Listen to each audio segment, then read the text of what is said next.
Hello everybody. Welcome to the stream. Hope you guys are having a good Tuesday morning or evening or whatever, wherever you guys are in the world. I got me tea and I am ready to go. So today we're going to be continuing to work on our pup shark. This adorable concept. I actually found this on a Hearthstone subreddit, a custom Hearthstone subreddit. Found this cute little guy, and then I went on a wild goose chase to try to find that original concept artist, which, by the way, is Lily BZ. I believe she has a deviant art. Let's look her up real quick here. Yes. Bellywubs, yeah. So go check out Lily BZ over on DeviantArt. Check out her work. Very cute. She's got some other cool stuff as well. If you guys are looking for some concepts to sculpt yourself. And give it a couple more minutes here for some more people to pop in, say hey. We can go ahead and get started on our pup shark. And I'll try not to spill my tea all over myself because it's very hot. But hello, welcome. Hope you guys are having a good day. Francisco, what's going on, man? Big Brush, Alucard 21, welcome. David. Yes, he is a very good boy. We're just in the very early stages. There's still a lot of proportions that we need to kind of fix here in the face, looking at this. Just now, I haven't looked at this in a while since our last stream. But yes, there are quite a few things that we want to change. Most of what we did during our last stream was actually only in the face. So I think today we're going to be doing a lot more work in the body. So we'll be playing around. Maybe we can start with like the paws or something. Those look like they might be a little difficult to get some of the separation there. I have an idea of how we could do those, but I guess we'll see once we get into it. Welcome everybody though. Holy crap, that was quick. Last time I looked at that it said 3 people. Now we're up to 20, so welcome guys. Let's go ahead and get started. If you're new here, I am Follygon, and again, this original concept is by, where'd she go? Lily BZ over on DeviantArt. Go check out her work. Adorable little pup shark creature here. I'll keep that open so I can remind people later if someone asks. But yeah, so if you're interested in seeing the first part of this, it's over on my YouTube channel. There's a link somewhere down below to that. It's just YouTube/Follygon. And where shall we begin today? So I was just saying maybe on the arms, the paws. I think that sounds like a pretty good idea. I think that's where we will start once we actually get into it. But to start, as I always do, I'm going to do a quick once-over pass. Just picking out little things that kind of stick out to me. Anything that I feel like I really missed during our last stream on this dude. So let's do a quick once-over. Just correct a bunch of little things. And then we'll get into our arms and paws, aka toe beans. R13D, what's going on? Welcome. How you doing? I'm thinking up here in the ears, these are probably proportionally going to be a bit smaller. Let me grab my transpose line here. I'm thinking that this is going to have to be a little bit shorter, and I think we have too much gesture in the curve here. So I think we'll have to play with that a little bit, get that into a nice place. And of course, these will blend a lot better after we merge those down. We only spent a couple hours on this guy last time. I think we only did one. Pretty sure this is from our first pass. I don't believe we worked on this guy twice. I believe this was all during our first pass. So we made some good progress. I'm pretty happy with where it is right now. But like I said, some major proportional changes that we have to make here, especially in the eyes. Very unique eye shape here. It's going to be needing some tweaking here. So let's go into Transpose Master real quick, and we'll adjust it that way. Ah, Rohit, of course I remember you. Welcome back, man. Finally made it over to Twitch. Well, how are you doing, man? How have you been? Oh my god, I used to... long time ago, like back when I was in high school, I used to work at this restaurant, and my manager would always, like whenever I came in for the day, he'd always say, "Hey Ben, how you been?" And emphasis on like the Ben. It was like every day. And it was just as funny the 100th time as it was the first time. Yeah. Working in food sucked. But it was a good high school job. Good quick little thing. Let's see. I want to get a little bit more of that wrap down here. Make these feel a little bit more rounded. I think this will work a little bit better once I actually... Oh, you know what? Probably once I get that lower lid in there. That'll transition a little bit better. Because right now we're feeling like we're getting this like really kind of sharp hit right here. And not really liking that.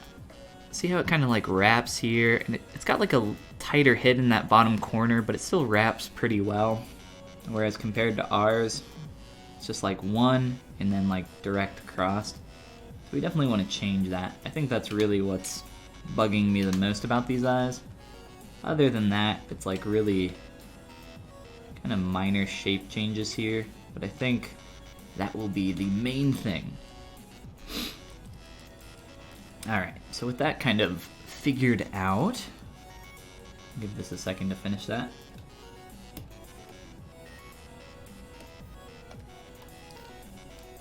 And I think I'll wait to do the lower eyelid and mess with that a little bit more later. But for now, let's move on to the body, try to work out some more stuff down there, and move over to our paws and arms.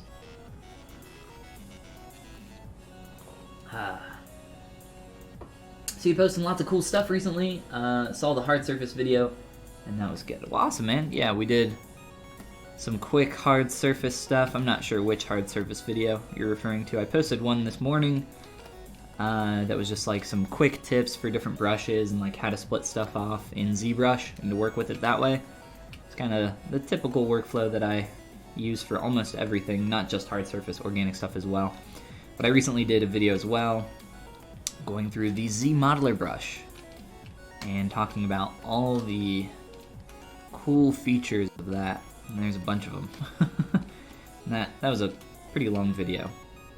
But we ended up with a clock at the end of it. It was pretty fun. I enjoyed doing hard surface stuff like that. These are going to have to inflate quite a bit. Taking a gander here. Let's just run a quick deformation inflate, I guess. Scroll down here. Crank that up. And let's see. I'm getting this like weird crease right through here. Not sure what that is. Let's get rid of that.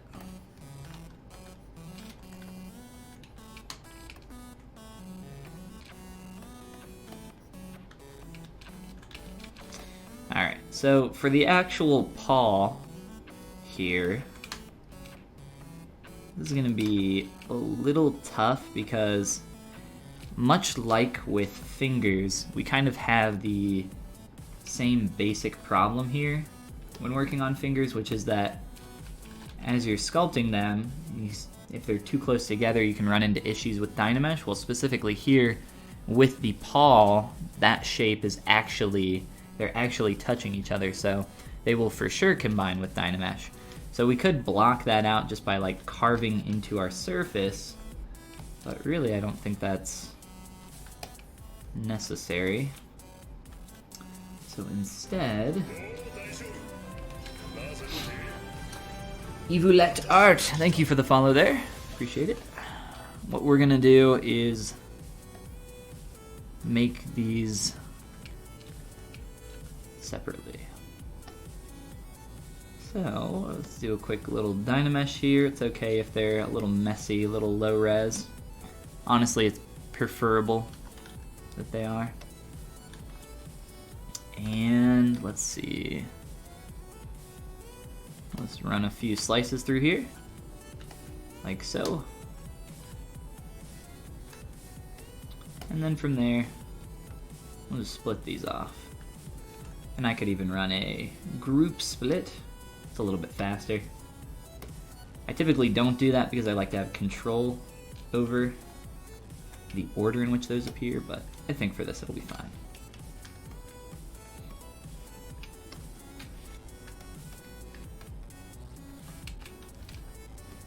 Alright, so we have blocked that out a little bit better.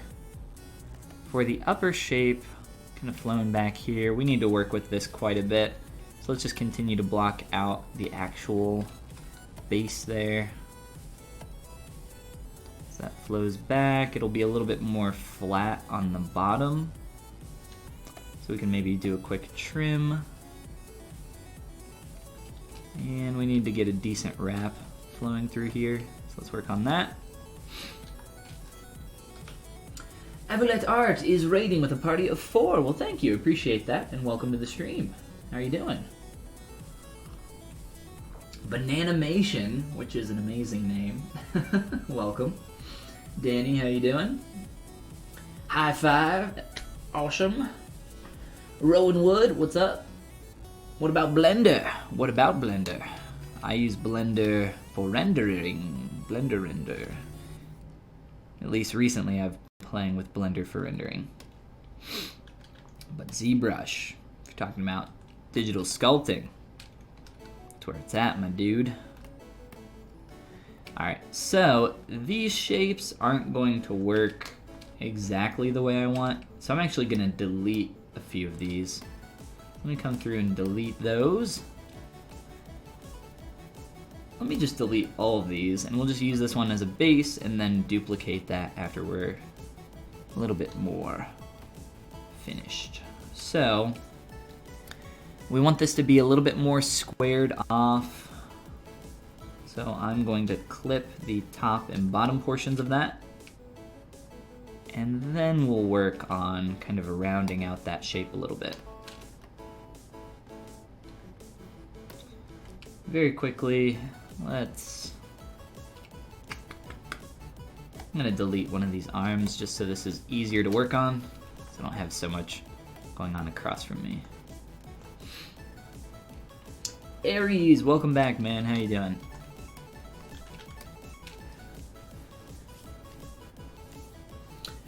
Maku, I'm doing fantastic, man. Thanks for asking. How are you doing? How's everybody doing?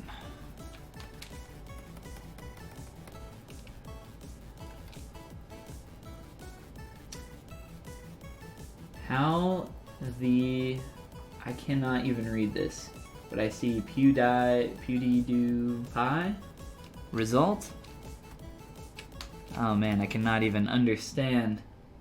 Might be an actual 9-year-old typing that one, or just someone that's not fluent in English. I'm guessing what you're saying is something about the result of the PewDiePie sculpt that I did, which for those who have not seen, here is that. That was rendered in Blender, just a 3-point studio lighting setup. There's a video going through the entire time lapse really quick, but then if you guys want to see like the entire process, that's also over on my YouTube channel. I have a bunch of stuff on here, so if you guys are interested, there's some links below to my art station where you can see some more of that. But yes, that is, I did render that with Blender. Tato, I'm doing great, man. Welcome. Welcome, Tato. How are you doing? Let's see. So I'm gonna do this like I do fingers. Pretty much just do one and then duplicate the rest to save us on time. Let's see. I guess we can just scale that up a little bit. And I'm essentially just trying to make like a rounded cube here, reusing the geometry that I had. I could reinsert like a simple primitive, but I mean, we pretty much have the shape here that we want. like the basic shape. I think from the, I think these want to be more thin for sure. And as a result, this is gonna have to change. The way this is kind of connecting up there isn't really right, so we'll need to work on that as well. Something like that. Let's just get some more volume up here. And for the arm, let's see.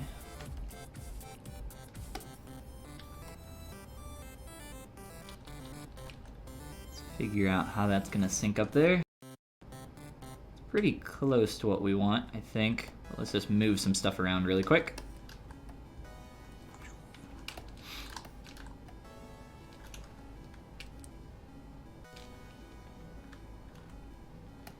Alright, so this is gonna have to be longer for the base.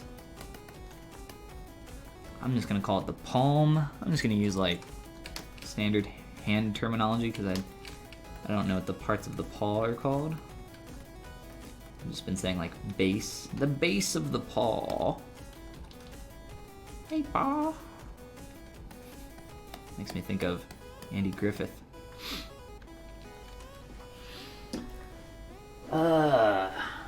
Tired of work, missed the buttons. Sweet sculpt. Well, thank you, man. Have you let art? You have a wonderful day as well, man.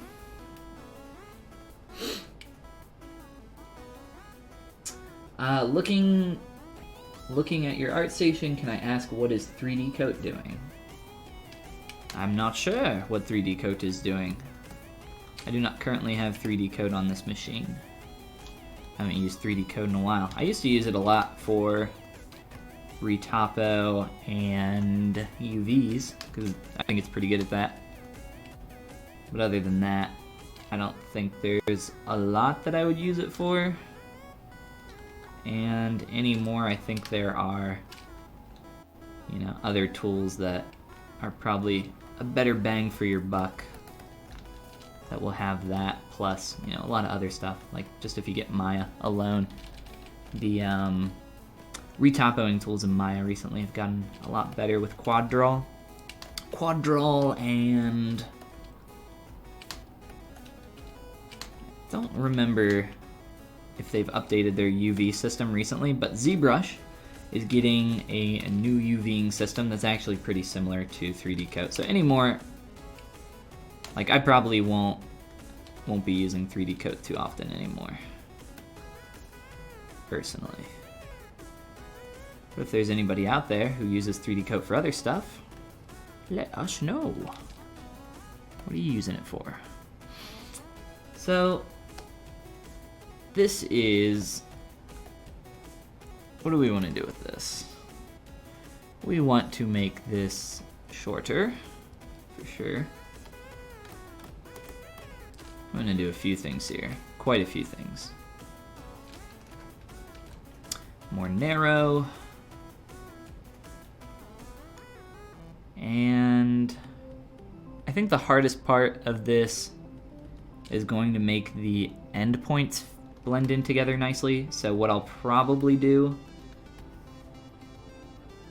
is do these first and actually merge these into the base, and then keep an extra one separately. So let's do this. This will make sense here in a second.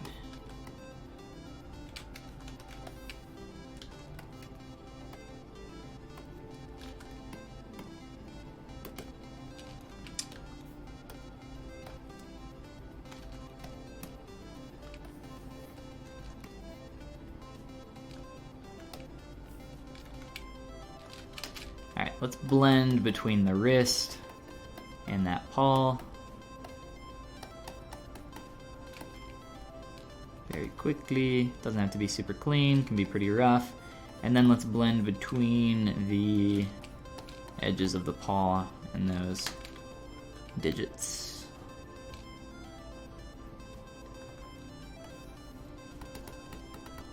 And I will blend in the other ones, the other 2 middle fingers, or digits, whatever you want to call them, here in a moment.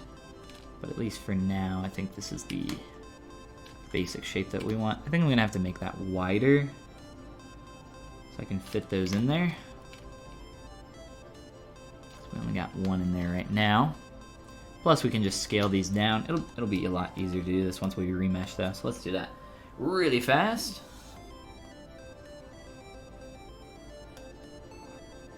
Almost broke your tail running home to catch the stream. Oh no. Where were you running from? Maybe just out for a jog? Yeah. Hey, Paul!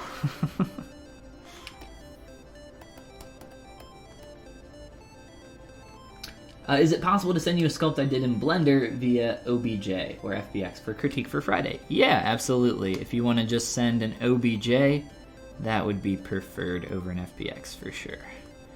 And just shoot that to my email address, follygon@gmail.com. For those that don't know, we do critiques every Friday here on the channel. Live critiques. And then those get uploaded to the YouTube channel afterwards, so if you end up missing one, it's not a big deal. You can always watch it back later. But yeah, follygon@gmail.com. Include the 3D file, typically a Z tool if you can. OBJ is fine if you can't though, if you're doing it in Blender. And just include some more information about, you know, what you want me to critique specifically, I guess. The more specific you are, the easier it'll be for us to take a look and hopefully improve what you got. But yeah, that's this Friday, every Friday I should say, every Friday at noon EST. Alright, where's me other finger? Me other phalange. Let's go more narrow. And we're gonna have to go more narrow than that as well. But it's important during the blockout phase that we just get everything in there as quick as we can. And then we can kind of worry more about proportions. It's so easy to get caught up in these early stages when you're just trying to figure out the major shape. Get distracted and waste a lot of time. So I try to just focus on the big stuff. I think it helps a lot. The more time you spend in these earlier stages, typically the better off it'll be for it. Let's go a little bit more narrow too. I think I'm gonna make this pretty flat and then start to get the gesture in a little bit later. Let's see. To Anor, welcome back, man. From an expo. Helping out as a third hand. Thanks, man. I'm doing great. Thank you for asking, man. Dadgum.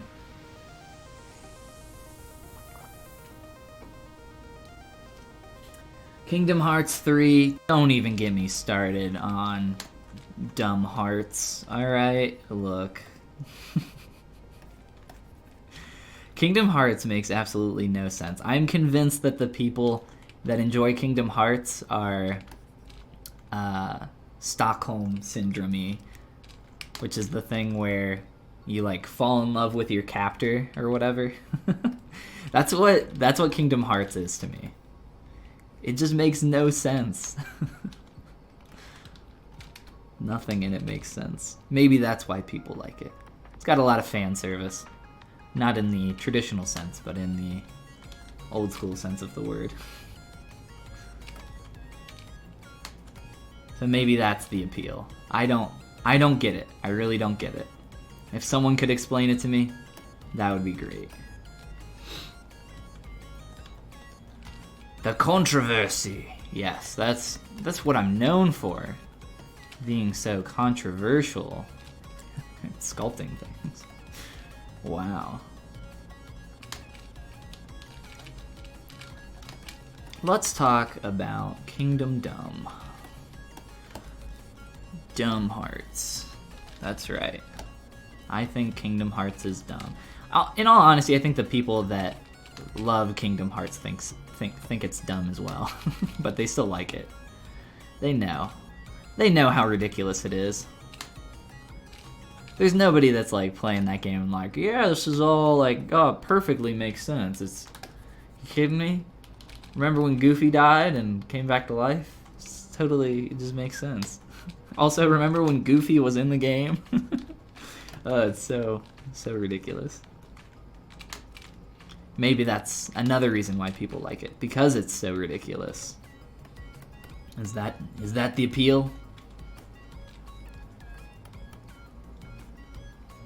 Alright, so we got the basic shape here. From here, it's just a matter of plussing it up, making sure our proportions are correct, and blending the rest of this together. So let's see. We need the overall... we need a little bit more roundness in here, I think, but we need the overall kind of curve of that shape, so let's take some time to blend that together. I'll just merge these. I'll run a Dynamesh. Whoops, way too low. And then we'll start blending that.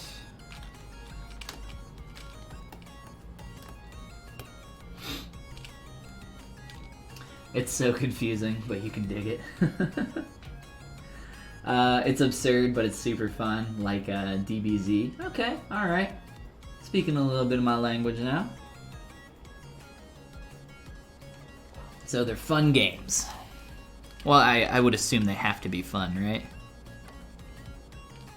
I mean, why else would people play them? Alright, so what we need now is to blend the actual toe portion of this, but at the same time, whoa, not what I wanted. Get a better separation between the actual digits. So let's see here.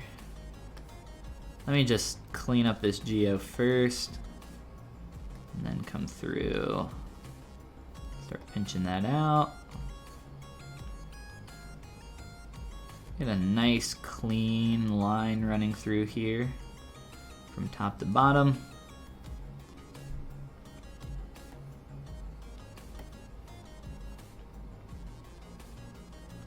I'm using the neck cut brush, but I think a pinch brush would do pretty good at this as well, or maybe like damn standard or something. What I like about the pinch style brushes though is that it actually like pulls in on the geometry a little bit, so it's taking this kind of shape here, and instead of getting that hard corner, it actually starts to affect and kind of round out that surface like what we're seeing now. So that's the reason why I typically use stuff like that. Especially for something like this where we need that kind of rounded cube look. And then just overall, we need to adjust this shape to be more rounded. And kind of trim out the sides here. Let me remesh this one last time here. Let's do this real fast. Bananimation says, do I play any games? I don't play any game. No, that's not true. My friends and I have been recently playing Overwatch a lot. I don't know why, we just kind of like got back into it randomly, and we've been playing that a bunch. And I've been playing a lot of... I've always played Mei. I really like Mei and Moira as of late. There's some cool new heroes in it, so it's just kind of fun to play that with some friends every once in a while. Other than that, the main game I play, in all honesty, is ZBrush, and I play a lot of it. Let's see. I used to play Rocket League a bunch. I really like competitive games. I used to play Melee a lot. Smash Melee. Let's see, what else? What else does Ben play? Oh, I play Hearthstone on my phone quite often. It's like my lunch game, or my toilet game, as I call it. It is a little bit of a toilet game in itself, but I still like it.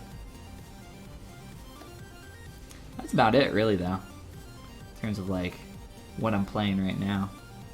But of course I game. I'm an internet boy. Grew up with a Game Boy in my hand.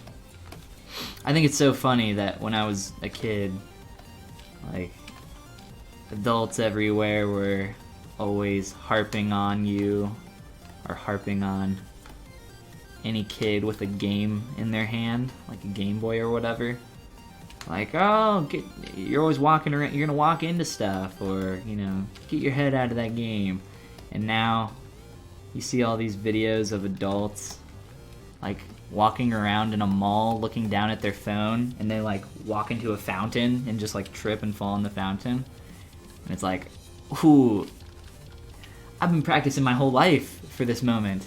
I'm not gonna fall in a fountain. I've been staring down at screens since I was a wee lad.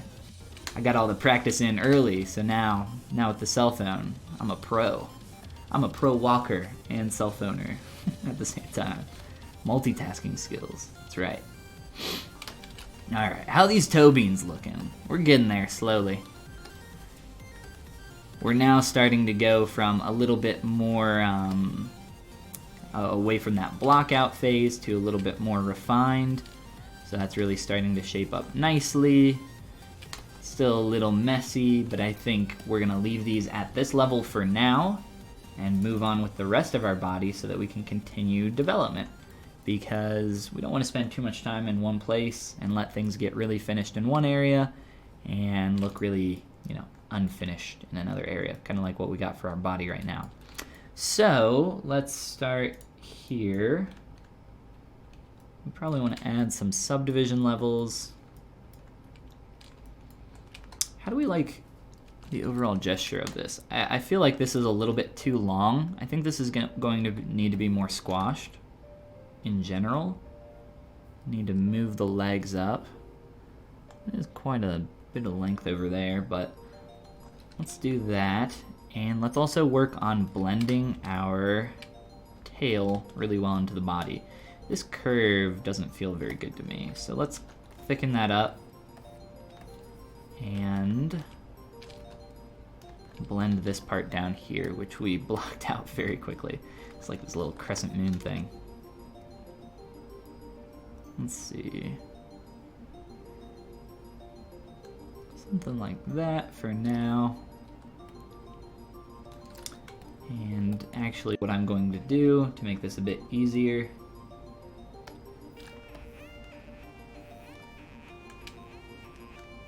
let's do this.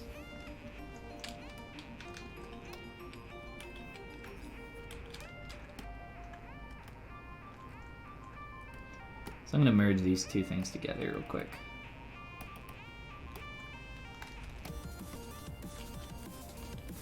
I'm just using Dynamesh for this. And then we can start blending between these two shapes a lot easier. Really start to figure this out. Right through here, it's like, I think we just need more volume up and around here. Let's work on that for a little bit.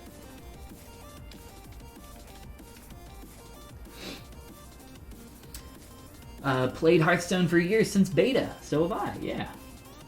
Until last year you dropped the game. Yeah, it's more of just like, I don't play ladder or anything, I pretty much only play arena and the, what's it called, Tavern Brawl. It's like the weekly challenge or whatever, they do different mini game types, but yeah. That's pretty much it, you know, maybe play like a game or two every couple days. Save up 1 billion gold and then get the next expansion pretty much for free. ZBrush looks like a heckin' fun game. It is, it is. Nice to watch. It's fun to do. It's It's a good one. It's my most played game for sure.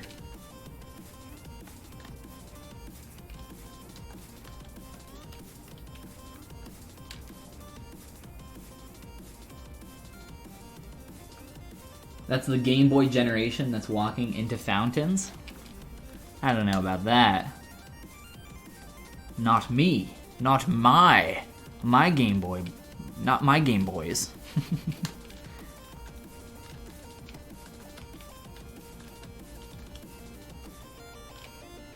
Make sure you look at your model from extreme views, like top down and bottom up. That's like really transitioning poorly through here.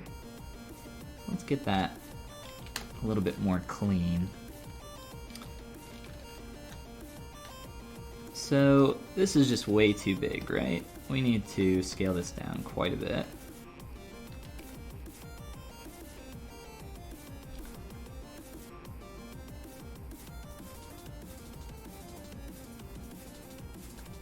Maybe even smaller.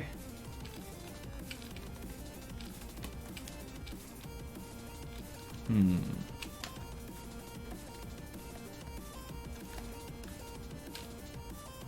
just trying to figure out the proportions here really quick. This needs to be a bit longer as well.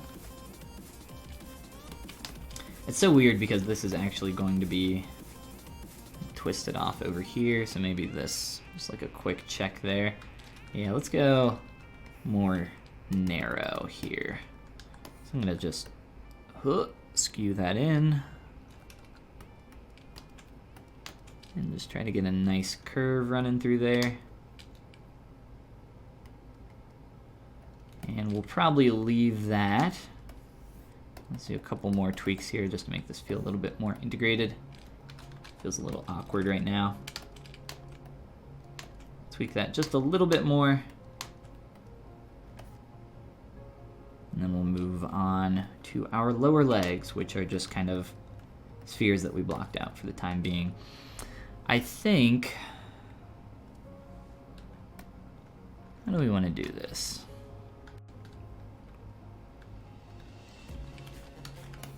Let's go ahead and work on one side at a time, much like what we did with our arms up top, and start rotating this into position.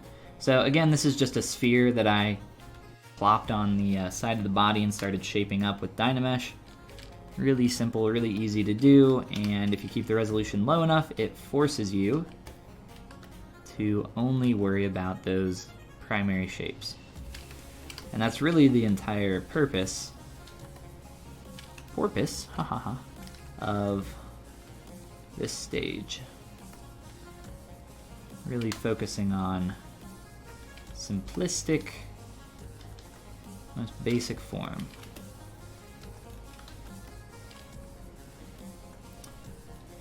Whoops, what did we do there? Later, Tato. You have a good one, man. Enjoy the rest of your day. This needs to be a bit shorter.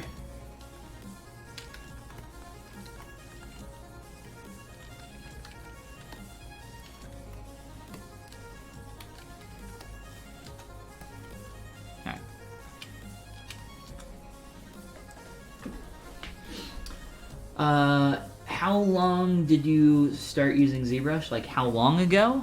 About 5 years ago is the first time I started using ZBrush. But I always say that that's typically a bad judgment of time of anything. It doesn't really mean anything. Somebody could say, I've been using... Like, you could say, I've been running for 5 years, or I've been running for 10 years, but that doesn't mean anything. Like, you could run every day, or you could run once a year. Once a month, right? It's not a very good judgment of time. But I've been using ZBrush for about 5 years for pretty much every day. Every day for about 4 of those years.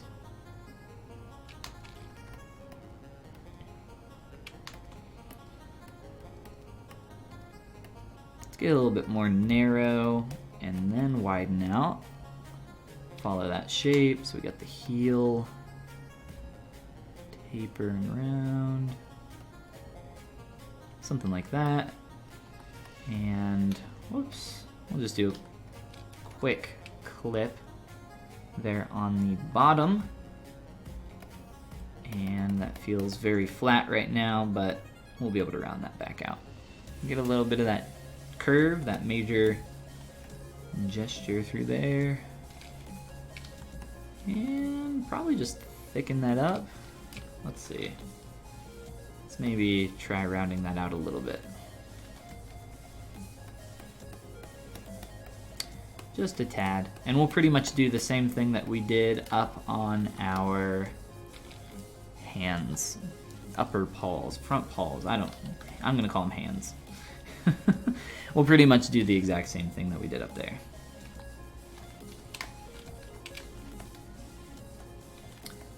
And I think I maybe went a little bit too thin with that shape. Let's just take a step back and reevaluate that thickness. I'm looking at that one down there, even though that one is at an angle. It's a pretty good judge. And this probably needs to be more thin. Something like that.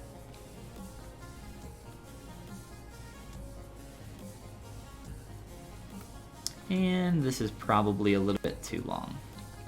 Other than that, that's probably pretty good for the block out portion of this. So let's start cleaning some of this up.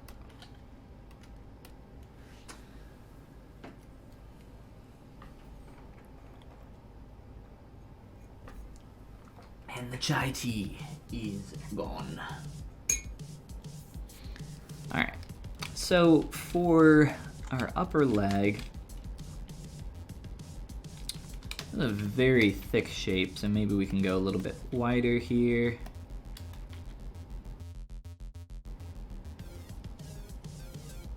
And probably just get a bit more volume from if we're looking at this dead on.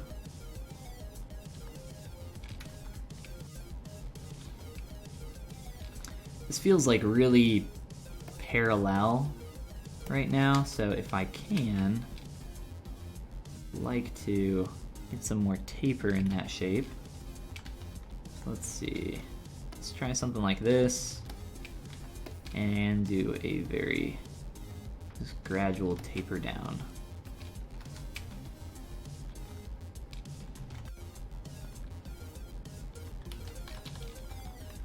I'm going to do the same thing on the leg, just a quick low poly ZBrush. Holy crap, that topology is terrible for a tube. Dang, I don't know if I've ever gotten that bad of topology on just a tube. Let's try that again. A little bit better. Got some actual edge loops this time. I don't know what that was about. That was terrible. Alright, so for this, I'll probably just merge this together now. Let's make sure that this is kind of blending appropriately. When you're in this early stage of blocking stuff out, it's very important that if you're working with separate meshes like I am, that your separate polygon islands or separate objects here feel like they're really working well together. So like as we come up here, I don't want this to just have this massive kind of hit right here where it starts to change directions.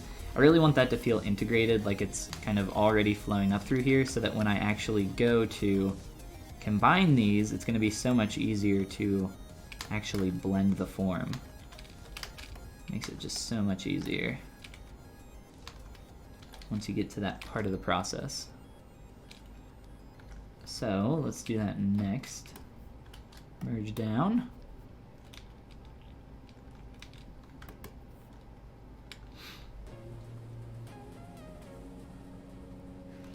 Chicory or suckery, maybe?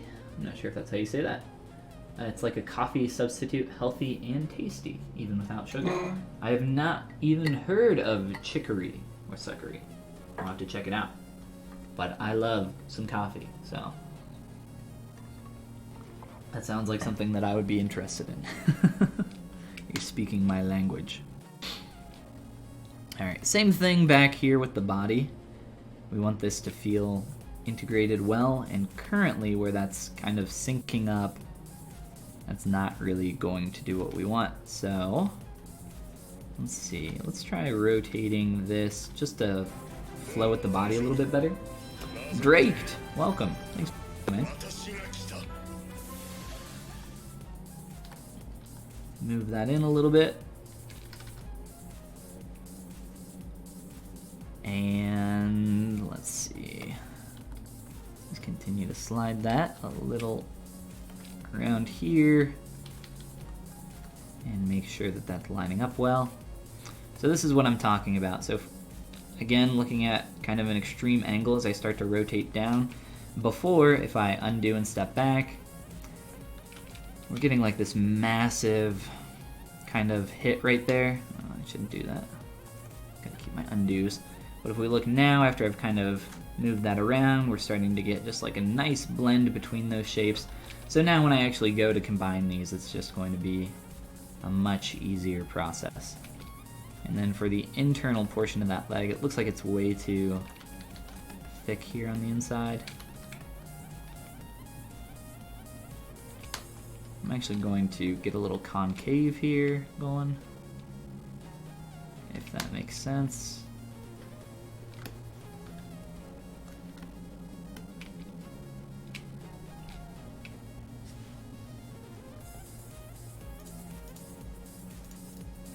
What do we got? Organic chicory. Instant chicory drink. So it's similar to coffee. Naturally caffeine and gluten-free. Thank the Lord. Thank the Lord for gluten-free. Remember when gluten was a thing, guys? Back to the story when I was talking about working in food service. I remember that we actually had a couple things that were like gluten-free, and it was because every once in a great while we would get someone that actually had a gluten allergy. And then it just became a fad, and everybody was like, I'm gluten intolerant. I was like, oh, wow, everybody has gluten allergies now, apparently. Not poop on people that actually do have gluten allergies, because, you know, that sucks. That's terrible. It's no fun. Bread's delish. Who doesn't love some good bread? Like, so many things have gluten in it.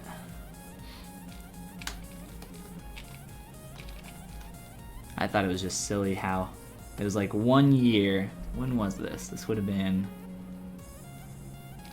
mid to late aughts.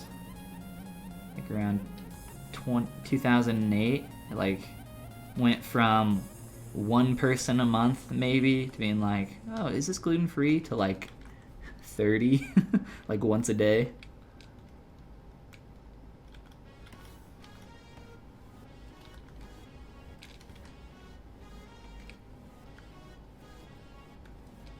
Alright, that's feeling much better.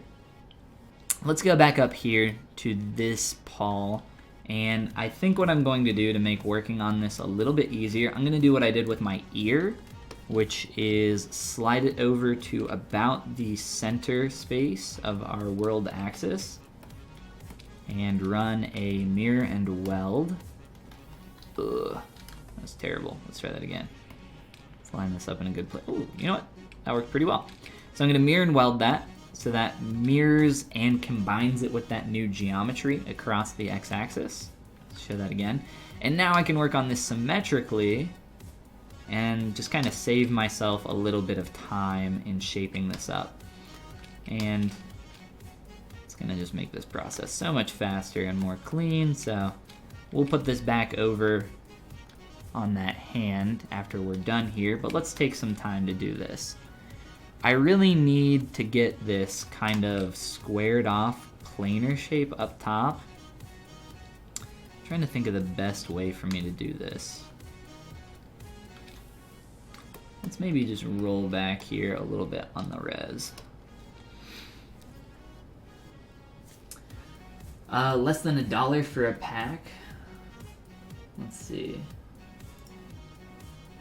It is $8 for that bottle. I don't know how large that bottle is though, that you just sent. Don't see a quantity. 100 grams. Is that the entire bottle? I don't know if that's correct. 100 grams. How many bevs could you get out of 100 Gs?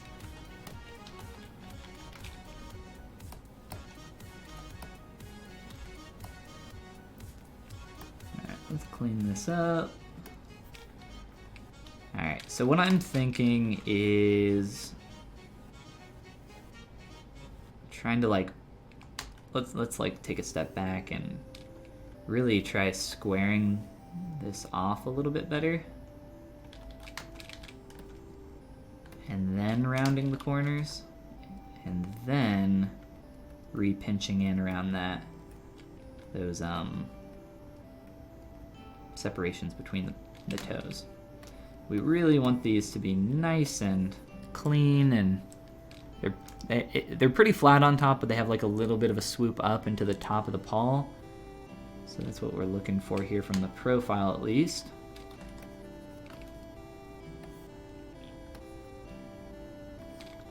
And then on the bottom, pretty much the same thing. We want to stay pretty flat. See how we're on the inside getting like this weird dip in?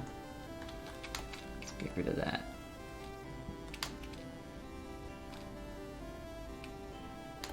It's expensive, $8 for that. Yeah, it sounds, for 100 grams, like in my head, 100 grams is not a lot.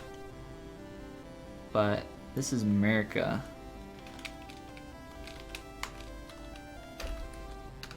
This is not very much, yeah. I was thinking that's like only, I was like, that's definitely under 8 ounces, but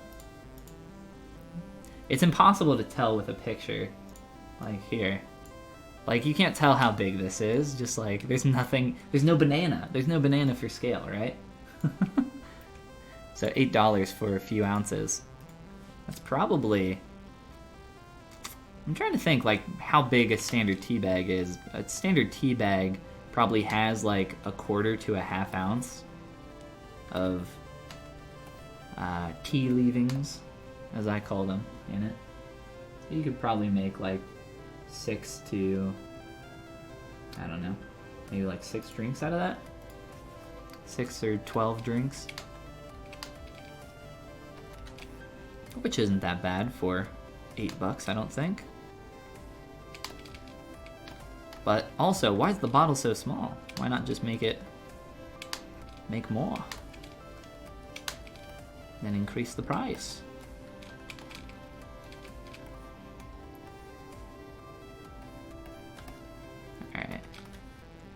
So that's starting to get a little bit better. If you can see how I've kind of creased this top edge, kind of want to continue that line all the way back. Same for the bottom. Actually, if I can, kind of carry that through here. Let's try to like really define the planes here a little bit better, because they're pretty messy.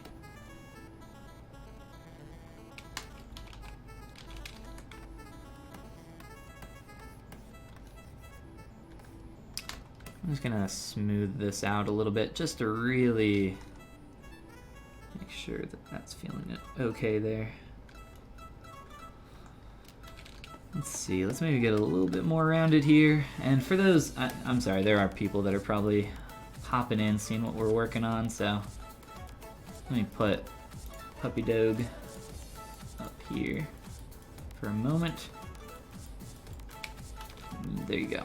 Hang out for a sec while we work on this. Alright, let's get in here a little bit closer. I mean, honestly, like, we could be lazy and just call this done, and people don't really look at your hands too often. Hands are so important and they hold so much gesture, and it's easy to like recognize if anything is off. And this is a paw, so it's a little bit different, but I like to really clean this stuff up, take my time with it.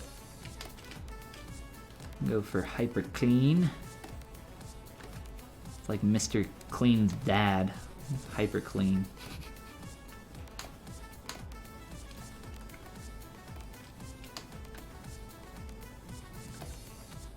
Alright. So defining those planes a little bit better. I'm just kind of looking at the silhouette here as we rotate around. I am going to get a little bit more roundness out of this shape.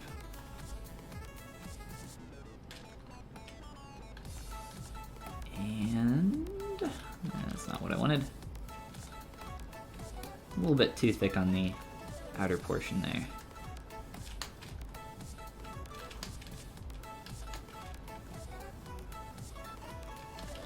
Alright, so now let's come back through and redefine up these edges.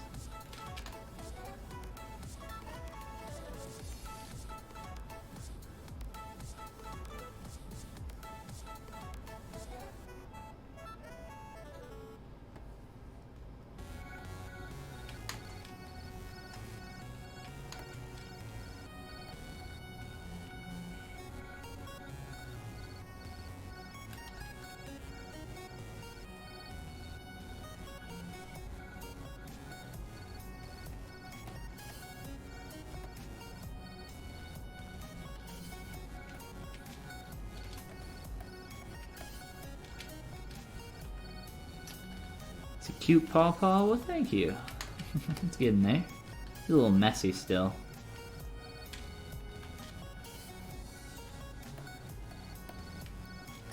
Need to really turn this edge, and it's not wanting to cooperate.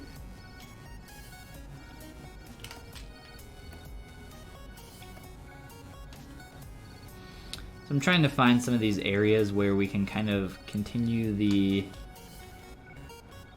form, like back here. And we can kind of soften that out, but just kind of looking for these areas where some of these internal lines can kind of continue through the rest of the shape. I think those are always nice, and I always try to find those. In particular, there's a lot of cool places that you can find in a human face for stuff like that when working on stylized characters. And in realistic stuff, there's a pretty obvious line, you know, running up from the ridge of the brow or the nose into the brow and then around the eye socket. And then once you hit that zygomatic, typically follows a line down to your chin and also kind of around your eye socket, back around. Kind of creates like a little like hero mask almost. But there's a lot of these kind of internal lines that I'm always trying to find, and this is a little bit of a different shape, so spend a little bit more time trying to find it, since it's not something I make very often. Let's see. Let's clean up our topology one last time, and then we'll move on.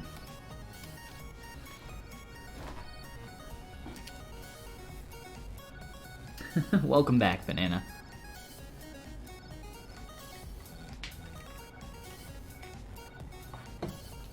Alright, let's do a quick projection, and then we can move our paw back over as long as we're good on the rest of this, which I think we should be.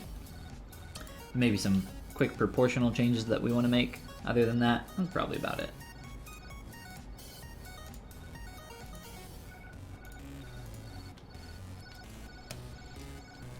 One last kind of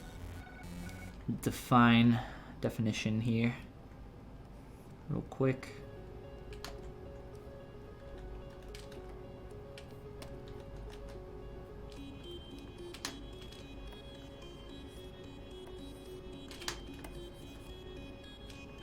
And carry that all the way through.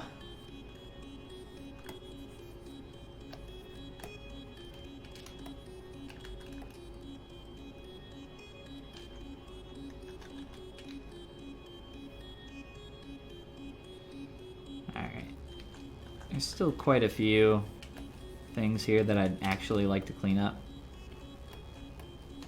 But I think for now, we'll move on and do some more stuff here. So let's duplicate you. I'll put you, let's see, got a couple extra things here in the middle of our mesh.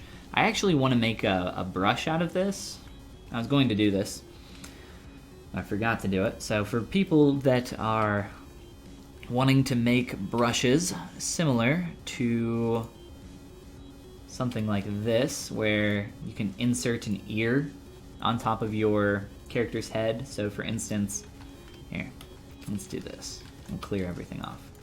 So I have a brush that I often use for sculpting characters' ears because it gets a little repetitive. Most ears look pretty similar, so I just made a brush. I sculpted up an ear and made an insert multi-mesh brush to where I can insert a more realistic ear and then also a toon style ear. And it's just really quick, really simple to do after you have the geometry. So what I'm going to do is turn this piece of geometry into a new insert ear that I'll probably use for future stuff like dogs and in this case a pup shark. So you want to center your geometry, get that ready to go, much like what we have here.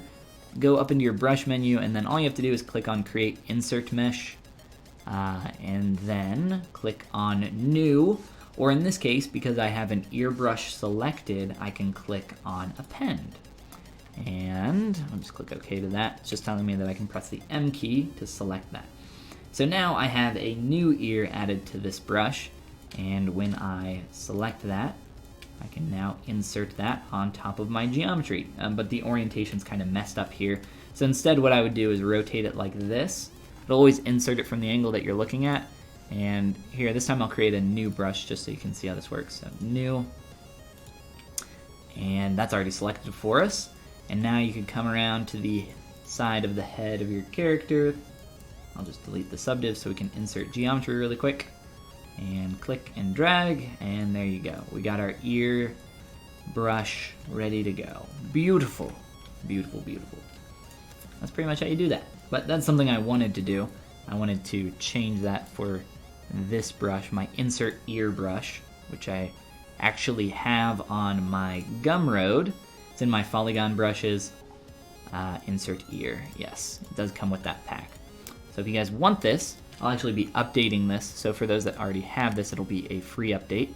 But I will continue making that later. I'll call this, I don't know, Toon Dog Ear or Toon Animal Ear. And I'll insert that later. But just a quick little demonstration on how that's done. Alright, let's get back to our puppy Doge.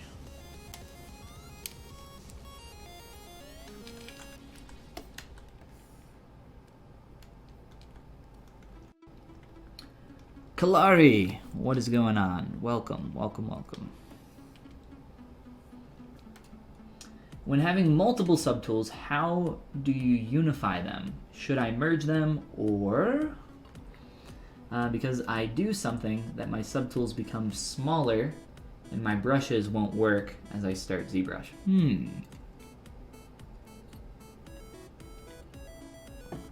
If you have multiple subtools, how do you unify them?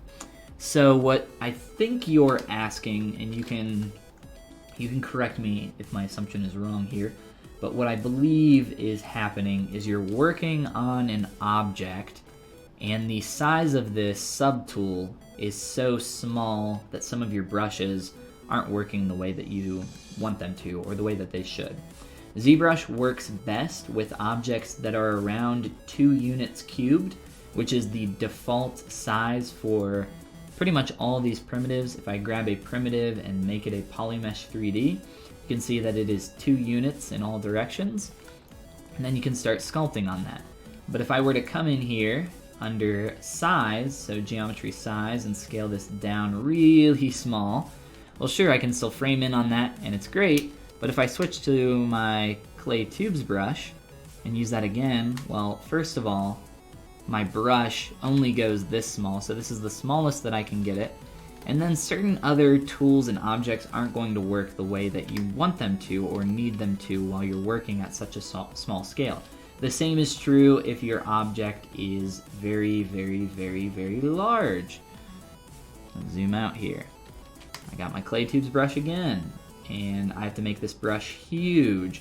There are some things that you can do with your brush size to get them to change and work at different scales. But there are certain things that won't work the way you need them to at really small and really large scales.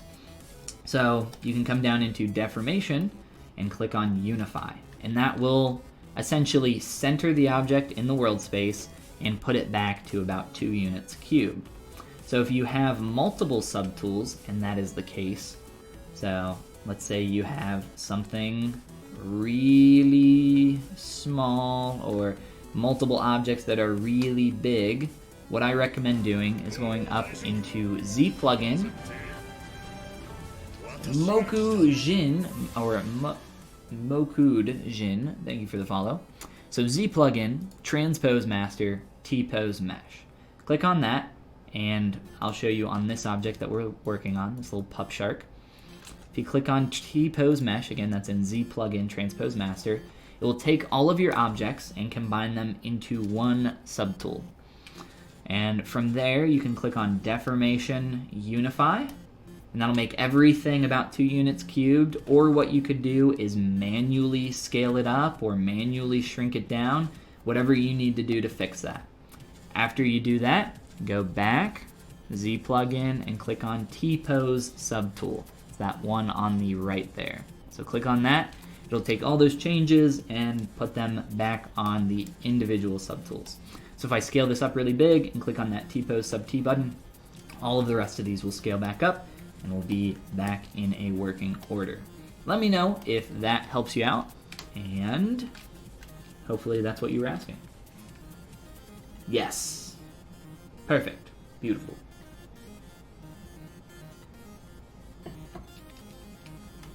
Well, hopefully that's helpful for you. All right.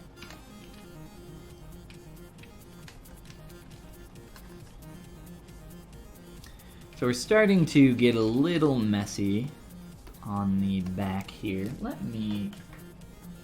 see here.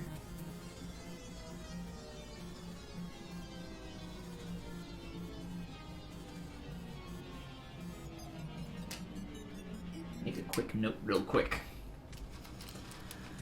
The little dude's too dang cute. He is super cute. I agree.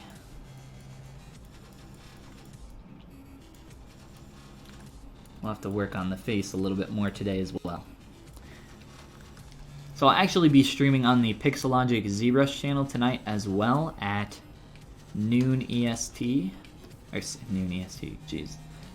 Past that time, at 6 p.m. EST. I stream here on my channel at noon EST. 6 p.m. EST over on the Pixelogic channel. So for today I was thinking of working on this dude a little bit more, the little pup shark. We could do that. Or I have another character that we could push a little bit further on, but I think I have a quick image here.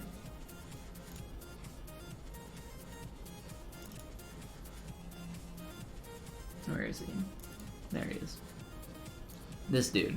So again, streaming at 6 p.m. EST or 3 Pacific time. This guy, for those that have not seen, he's a... The 2D concept is by Luigi Lucarelli. We essentially added polypaint, arms, fixed the face, and added some hair to him during our last stream. So that's what we did during that quick 2-hour stream. I could continue working on this guy, or we can continue working on the pup shark. Either is fine with me. I don't really care. If anybody's going to be around though, and anybody wants to see some more work on this or something specific, where did my folder go? There we go. I'm down for either. Both sound fun to me.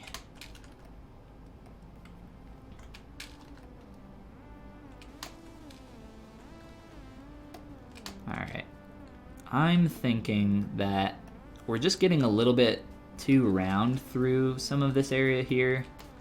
So I want to get a little bit more of a rib cage shape up towards the top. He's got like this really strong curve. I'm trying to sculpt this with the idea that I'm going to pose it later, so some of the form in the body isn't incredibly important because he has such a strong curve going on here, like such a strong, what would you call that, lean in the body, that it's not really going to matter too much. I do want to get some of that in. Anything that you can do in the neutral to make it easier for you once you get to posing, I think is pretty much always a good idea. So I'm going to try to get some of that here now.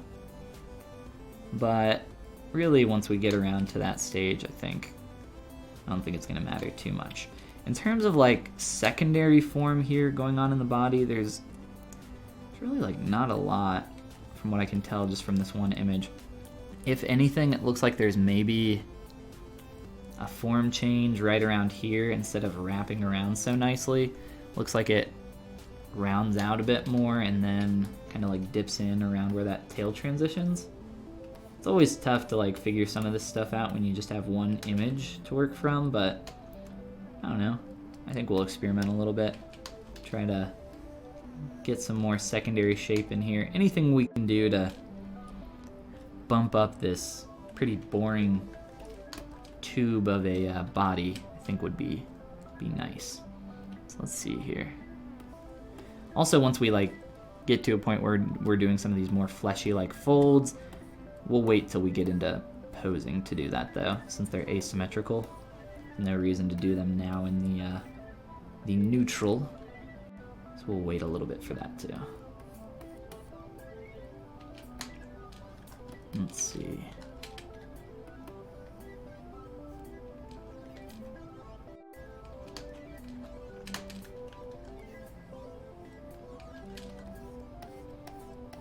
Try to wrap this around a little bit better.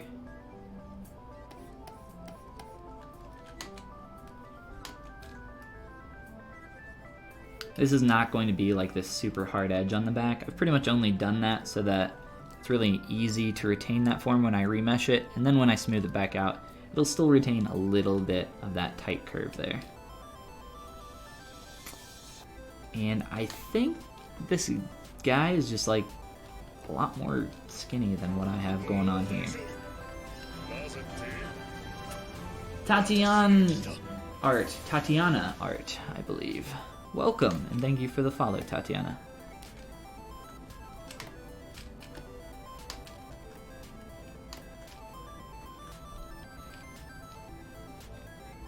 Alright, let's work on the proportions down here on the tail a little bit more. Oops. And yeah, that's feeling a little bit better in terms of proportions.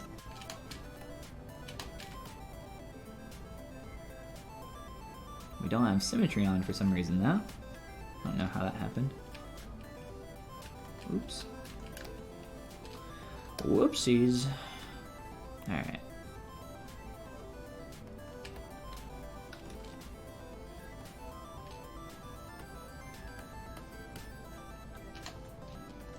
Kind of want to get a little bit more of a transition between like the belly and the tail. Belly of the whale. Belly and tail. Maybe not though. I'll have to play with this. I really don't like the shape of this tail from the front view. It feels like it's kind of all over the place.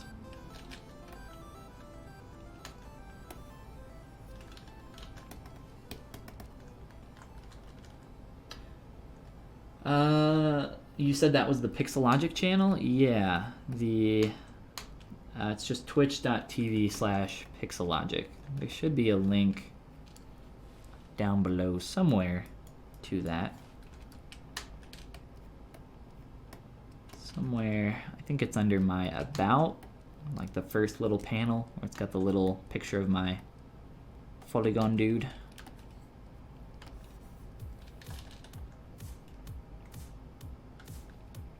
Alright, and then through this tail, let's see.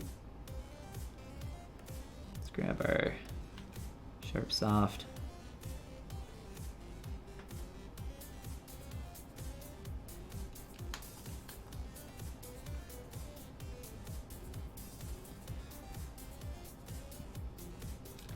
So I might actually, just to like really control this a lot more, I've done this before with fins. I find this to be a little helpful. Just because it gets so thin through there, what I'm going to do is cut this away like that. So we just have that basic shape. And then we can really work on rounding that out. And then for this part of the fin, you can just close that hole and really thin that out. Turn off perspective here. Like really get that thin.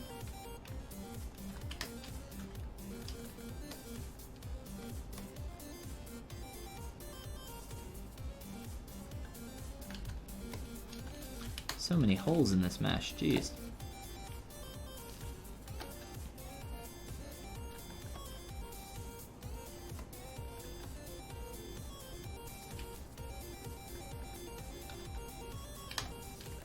Maybe go a little bit thicker than that, but essentially we're just going to work on that connective point there a little bit more. So this feels more like kind of a bony area, and then it transitions into the fleshy part of that very nicely.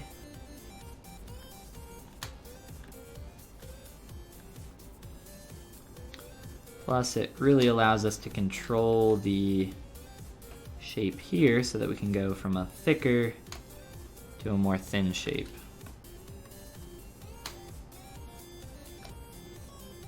Really kind of control this as much as we can.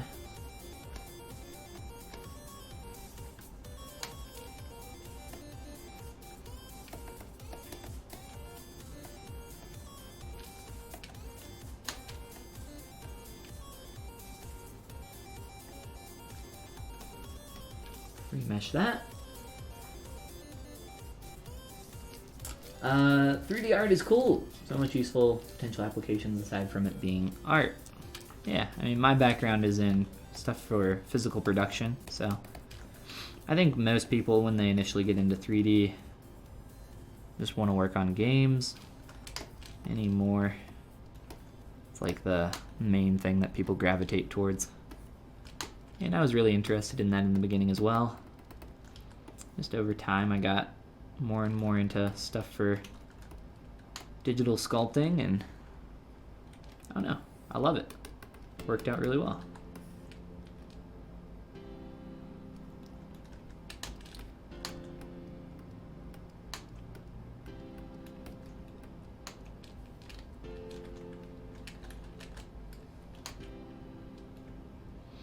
Alright, so we got that tapering pretty well from the profile, but from the front view here, or back view I guess, either or, pretty much the same, wasn't really working quite as well. So let's make sure that that is now starting to taper a little bit better.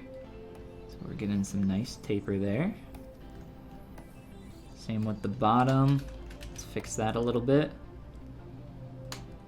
I'm just looking at this whole thing. Look at that silhouette. See how it like bumps out there and then swoops back in? We don't want that.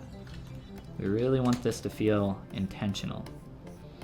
I never do anything, or I never leave anything that feels like it was just kind of an accident. If you're gonna do some kind of break in a silhouette, you want it to feel like it was meant to be there.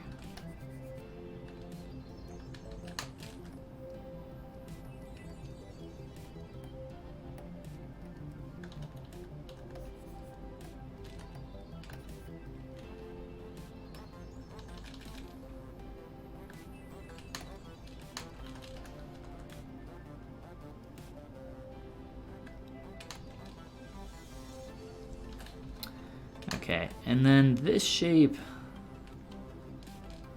it's probably more so just the angle of my tail. Let me rotate this up.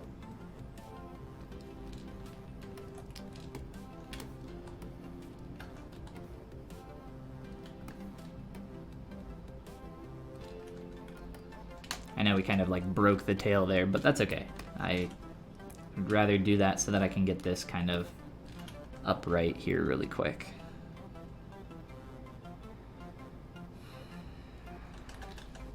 I think I want more of a hit on this internal point right here.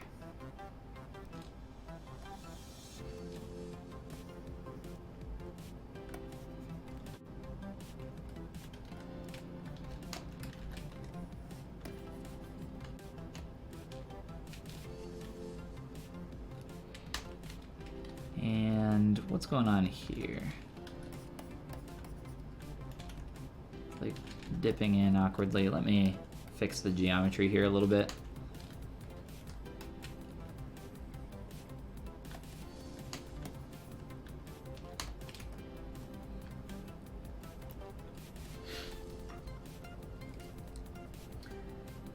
UV Master has been constipated for the last 6 hours. It's probably not going to calculate. I know what you're talking about. I've had it freeze up on me before. It looks like it's like continuing to calculate UV islands, but it'll just keep running indefinitely. It's not going to stop. What I would do is remesh your object, or like make a small change to it, like delete a face and then like bridge that face or something. That'll help it kind of recalculate, and then you can try it again.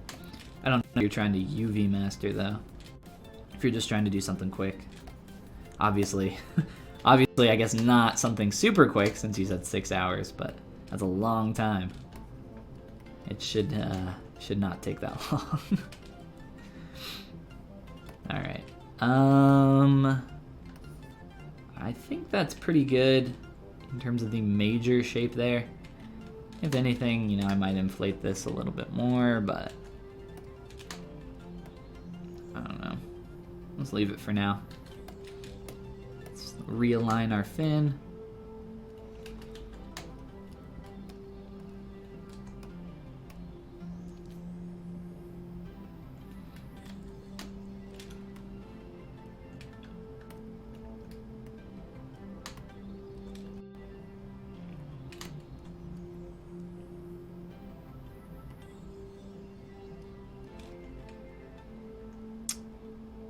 Or better yet, let's do this.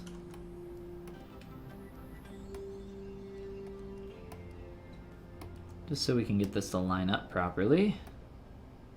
So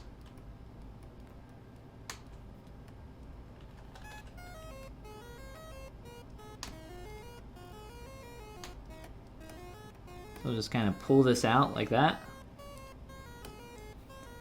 And then grab our slice curve brush and swing, draw a slice through here.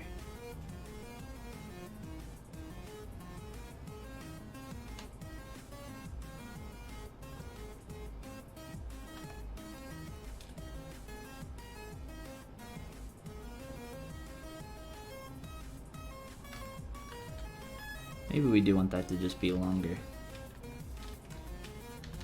And follow that curve. I don't know, maybe I can just manually adjust this. Not like it's super hard. I was just trying to do something different. Try to clip it.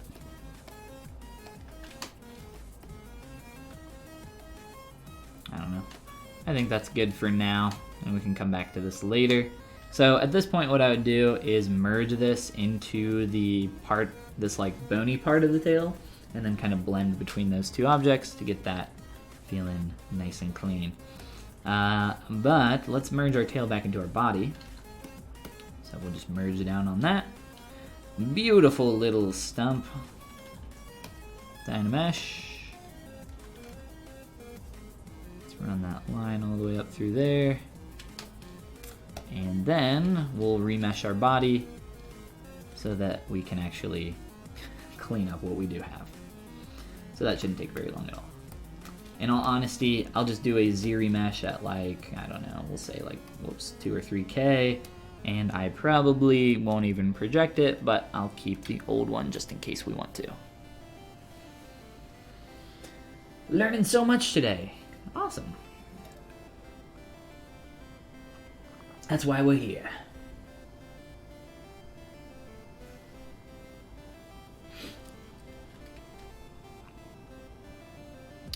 Pour some Pepto in your computer, try to unclock it. Yeah. Could work.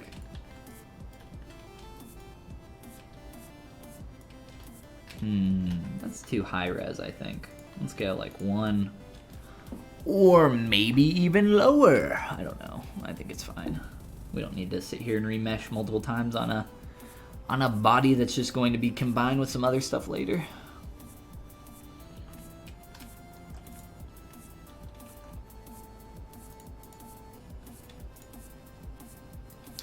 For some best practices after you run a ZRemesh, what I often do is run a close holes operation really fast, which is in your tool, geometry, modify topology, close holes. I typically do that and then I press Control W really fast to polygroup everything, just to make sure that if there is any open topology, it'll close it and then polygroup everything exactly the same. Unless you specifically want to keep your separate polygroups, then in that case, it's probably worth not pressing that Control W hotkey. But pretty much after I always remesh like that, I pretty much always close holes. Just to make sure we're safe. Unless there's a reason I don't need to or want to.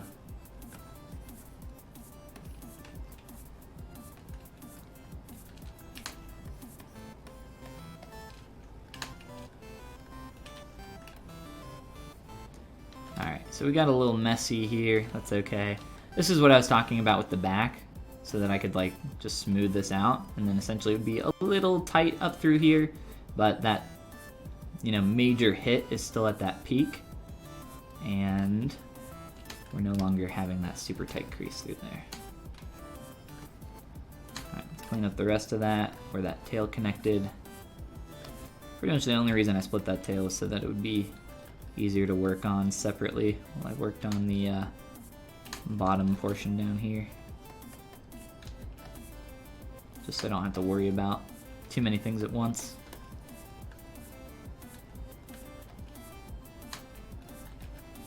Alright, we'll probably play with this more once we actually get into posing, but I think for now the overall shape of the body is just fine.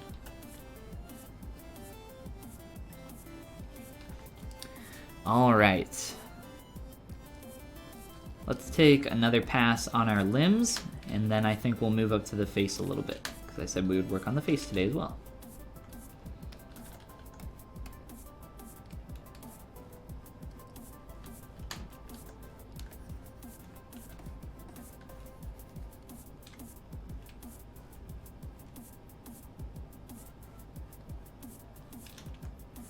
Yes, it does mess up your polygroups a little bit when you close holes. So it creates new polygroups for the closed geometry.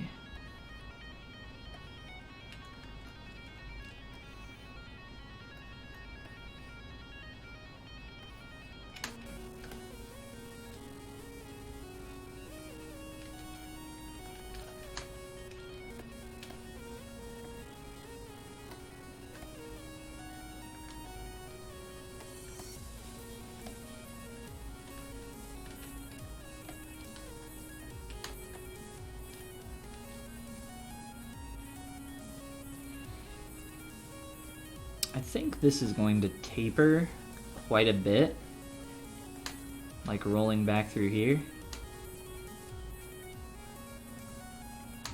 So I can start to do a little bit of that right now with just my move brush, but it's gonna get a little messy just because the geometry is so dense. And then wrapping up and around through here. Probably just get some more volume rolling back. Up and around. So it feels more meaty.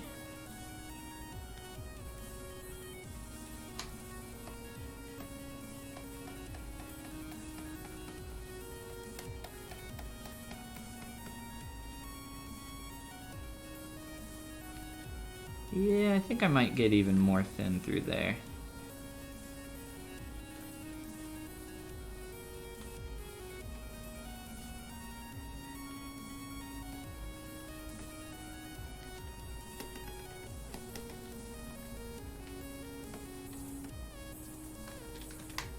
don't know, we'll see.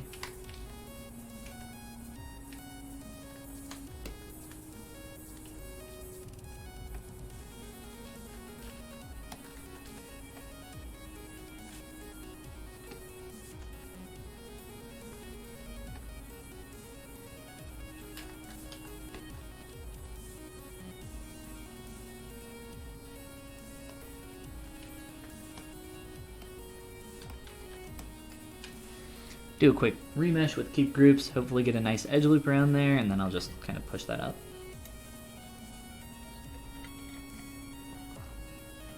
Honestly, the distance here is what needs to shrink the most for how wide that is. So let's do that now. Kind of pull that back. It is a little bit easier to work on when it's further out, but I think this will be... Let's just try to get this as close as possible now, so we don't have to worry about it too much later. You know what? I actually don't think that distance is as bad as I thought it was. There is quite a bit of, like, really strong curve running through here, though, from what I can tell. Try to get a little bit more of that. And let's make sure that we're retaining that volume as we roll up.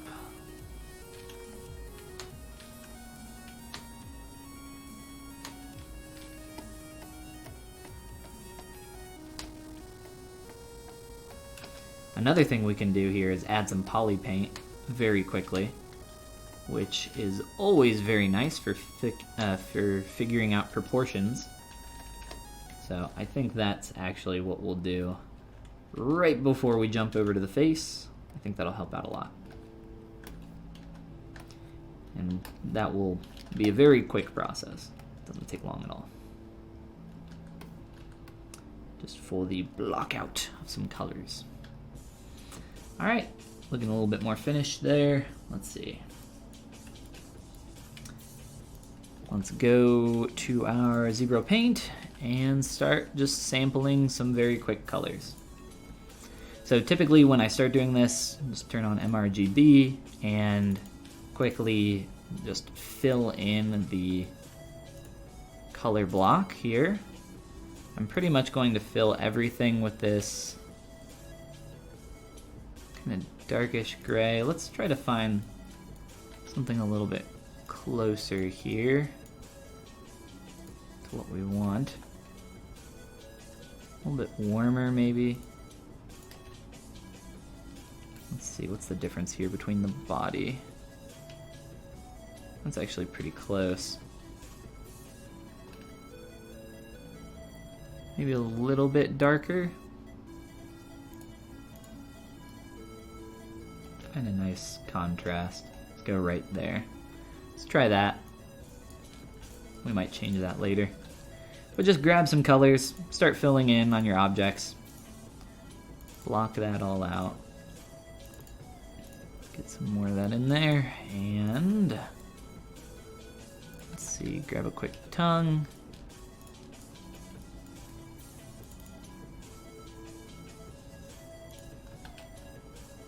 Maybe slightly darker for the gums.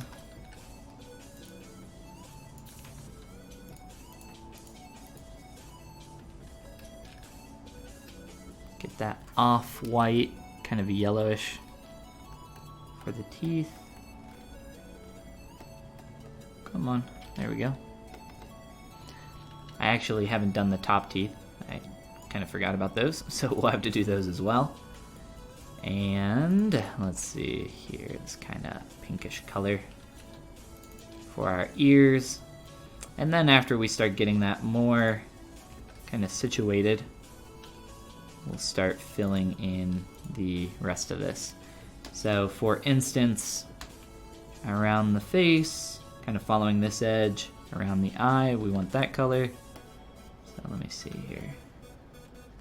Probably easier to do this with a quick mask, but let me just kind of block out where we want this. It's best to just do this stuff quick so you can start getting things headed in the right direction. Like I said, the main objective of this is to not completely texture our character or paint our character. More so just to start heading us in the right direction, proportionally. Polypaint, doing a lot of this stuff is just great for helping to figure out proportions. So very quick up on the face. Let's also do down here on the body. There's even a nice kind of like texture separation between the two here. So for now, I think we'll just do a quick run up the side. And just fill that in really quick. Exactly the same when you're sculpting and starting to block out your form. You want to do the same kind of practices here when figuring out your color in your polypaint. Just start blocking it out, start getting something in there. And then you can maybe go back through and be a little bit more specific about where you want those colors to be and how you separate between the two.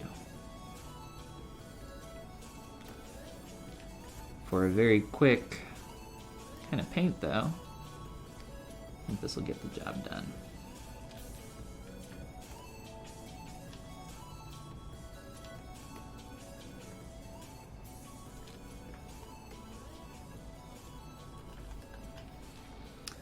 Alright, and our ears as well. Let's see, for the ear, pretty much only want the inside of the ear to be that kind of pinkish color. Let's see, let's mask most of this off.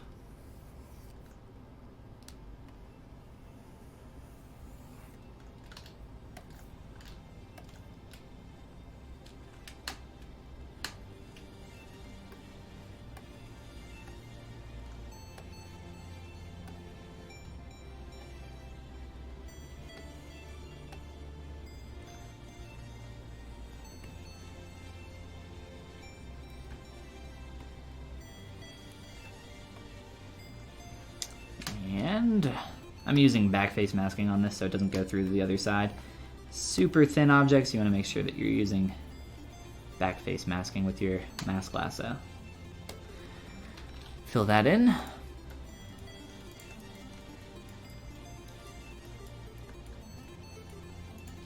Come up here in the eyes. And I don't know what we're gonna do for these. I guess we can do a toy plastic with black. And then, let's see. Maybe get this dark blue in here. Very low intensity.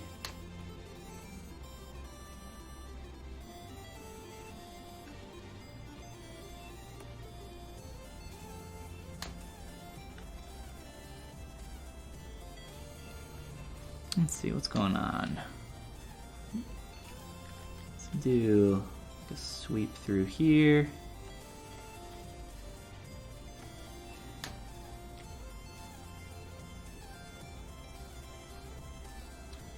And I'm just gonna hand paint some of this up really quick.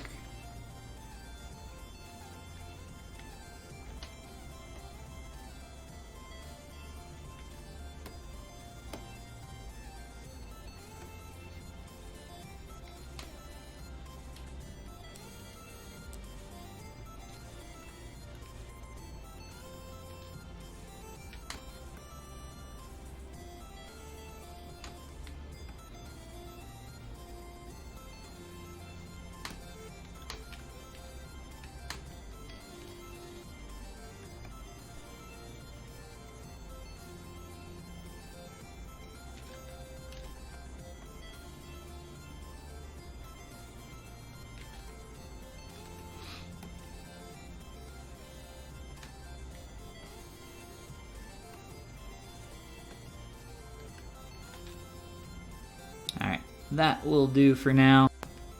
If anything, maybe we could even like manually do the highlight here.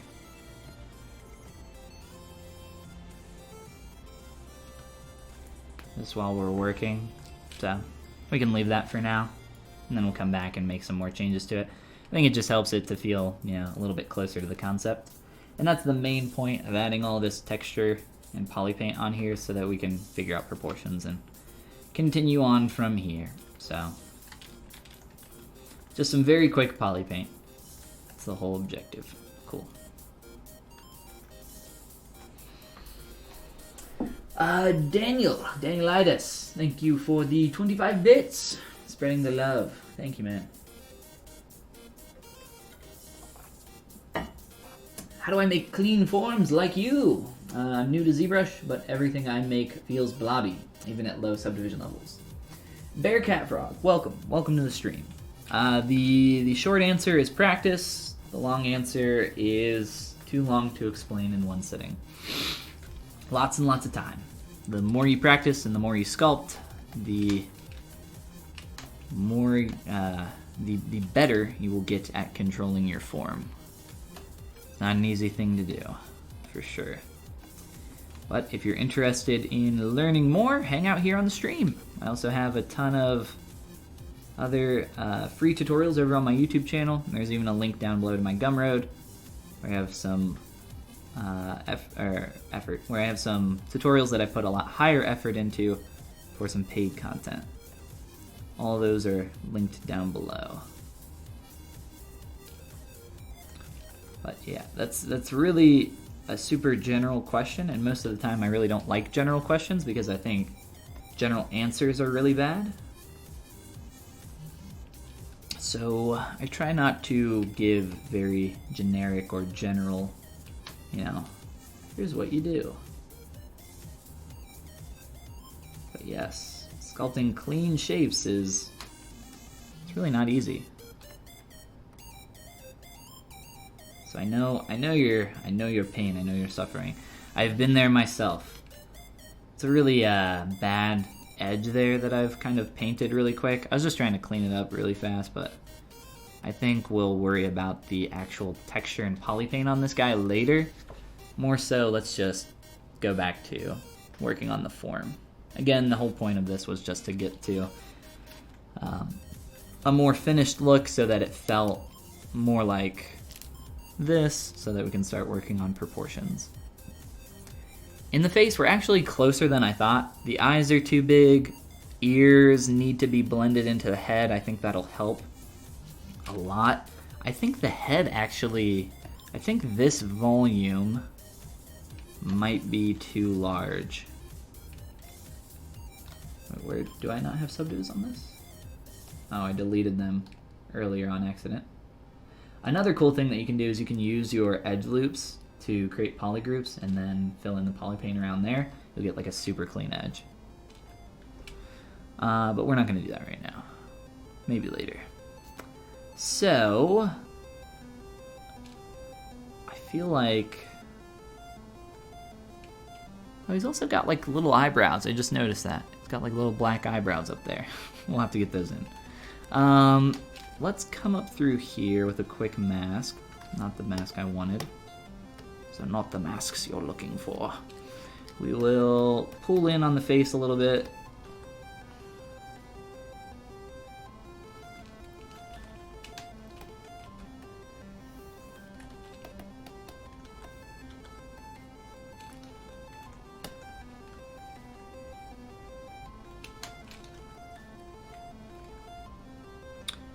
And let me decrease the size of our eyes. The actual eyeball, and maybe the cavity around it a little bit.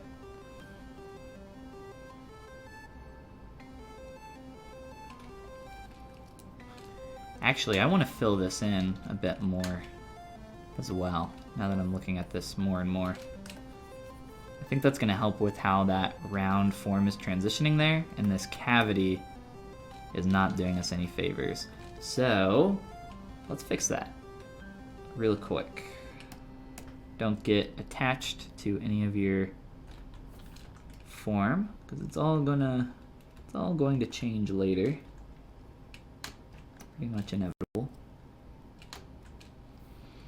So quick Dynamesh, and then I'm going to fill in some of this.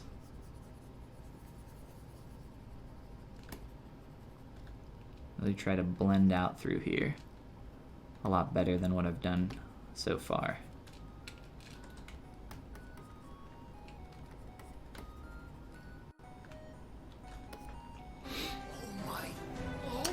Bearwolfish, thank you for the sub, man. I appreciate that a lot. That's very nice of you. When will the next critique stream be? Every Friday at noon EST. There's a new critique stream.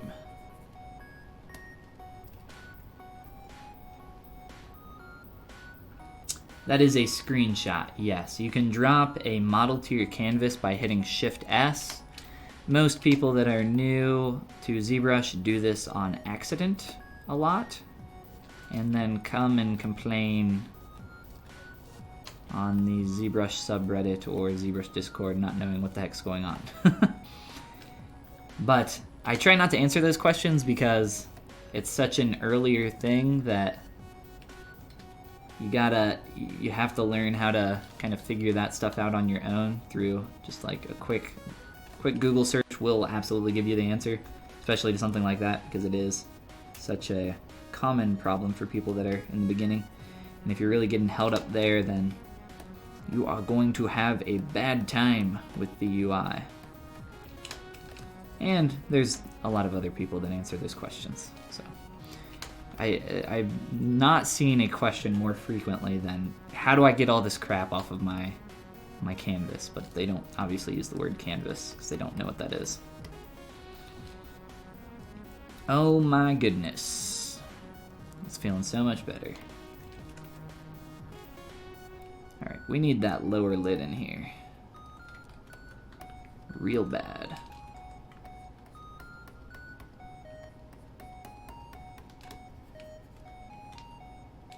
Let's do that next.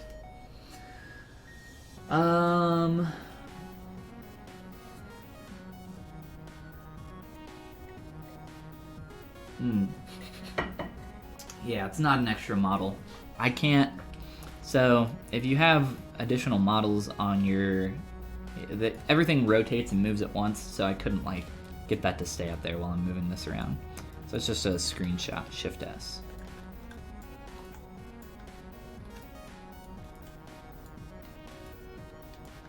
Wow. Right.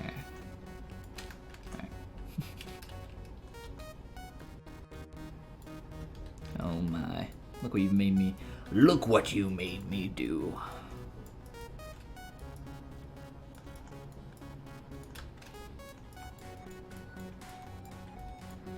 Alright, so I have this really simplistic eyelid up here that once we blend into the rest of the head, I think will feel so much nicer. The scale of our eyes needs to change a little bit. They need to get a little smaller. But before we do that, let's again get that bottom lid in. I'll use the same brush that I did for the top, which is my curved tube brush. It's available on my Gumroad. That is the wrong brush. I meant to use my cube tube brush. There we go.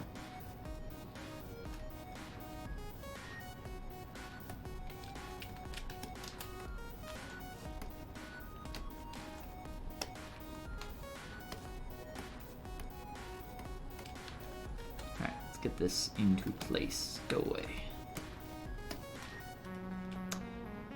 So it's really easy to just align that curve in the basic shape. And then just with a little bit of tweaking with the move brush, should be all good to go. I also need to crease these edges so that when it smooths out, got that hard edge. So crease edge loop, just like that. Perfect. It's gonna be a little bit more thin. And it just needs to sync up with that corner a little bit better. I'll just kind of tuck them in for now.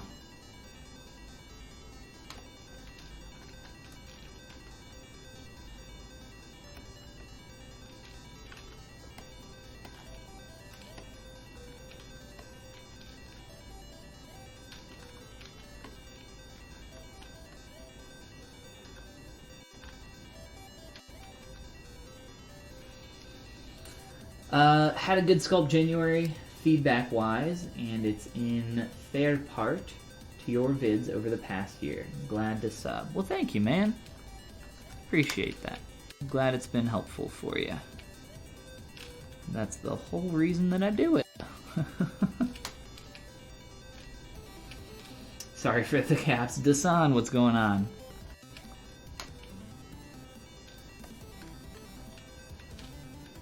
New rule, caps only. Everybody slap that caps lock key.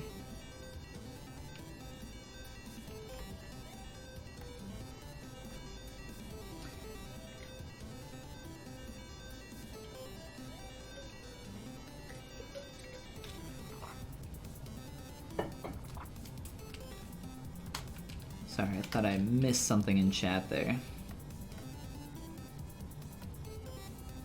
Good.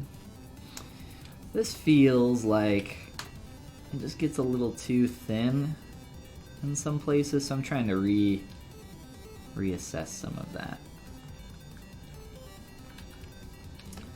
And then, like I said, the overall shape here isn't quite what we are looking for, so let's do a couple subdivides here.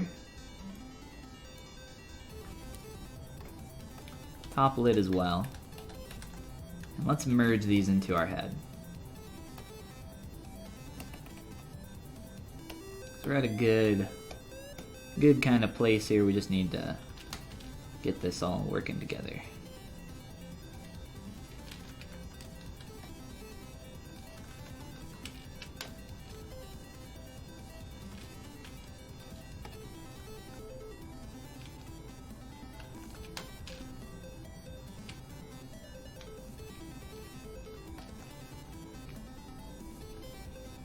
Alright, so a quick denimish up here on the head.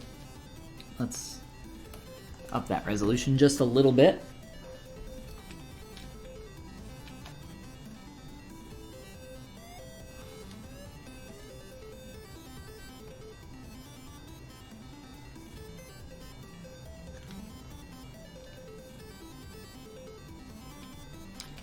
And I want to really flow this line nice and clean through this whole thing.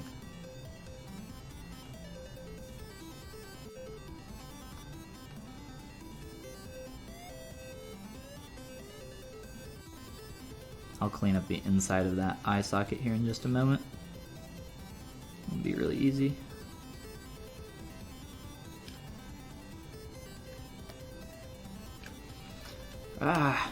On brush.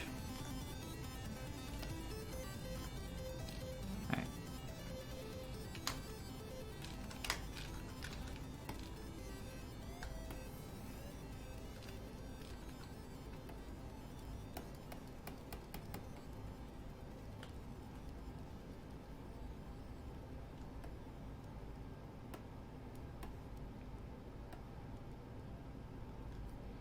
I'm just using a move backface masking brush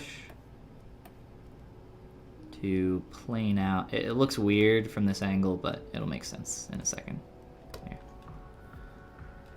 Then if I dynamesh that, it'll just reconnect all that geometry.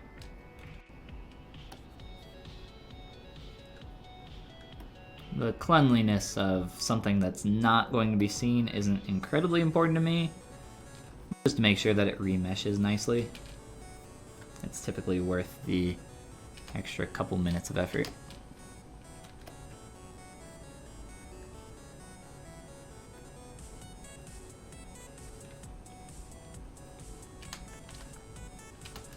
Alright, and then let's make our face easier to manipulate at a lower resolution.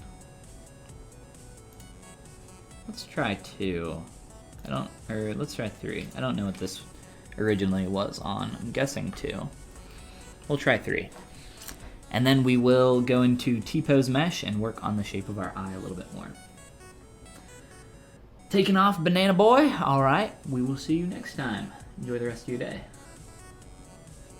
Drop that lurk.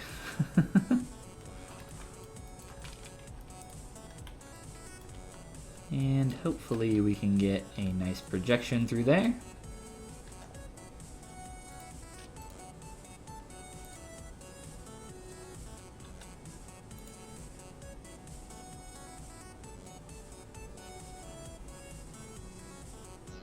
Hawk!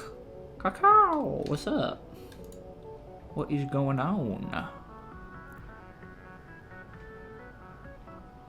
Do you Substance Designer? Nope, sure don't.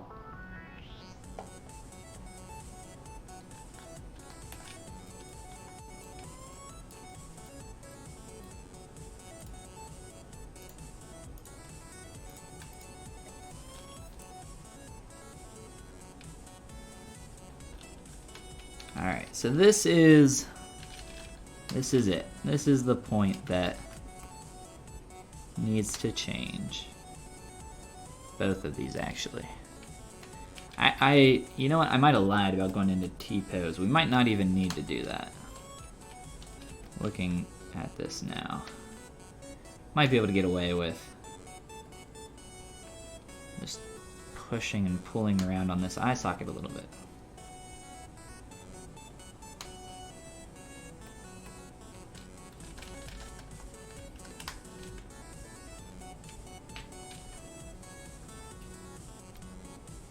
Doing some streams and continuing building the printer. You're building a printer right now.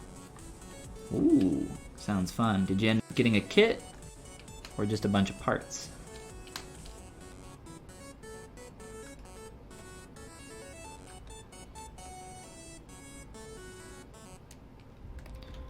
This isn't transitioning very well, is it? Try to clean that up. Using my trim dynamic, holding Alt. It's kind of working a little bit.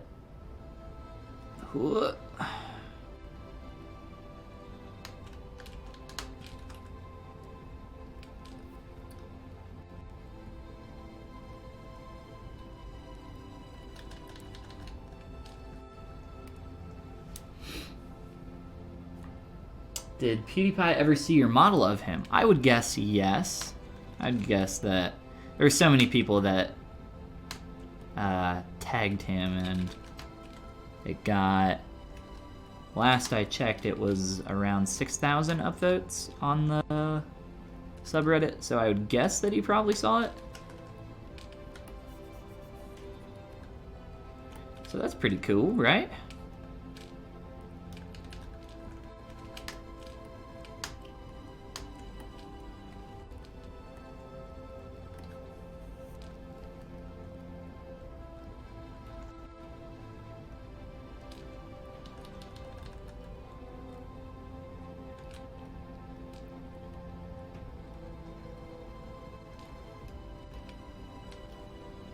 Getting a little thin down here.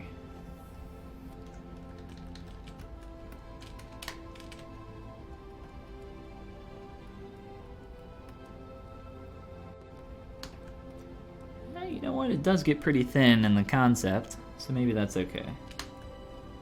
Just push it a little bit.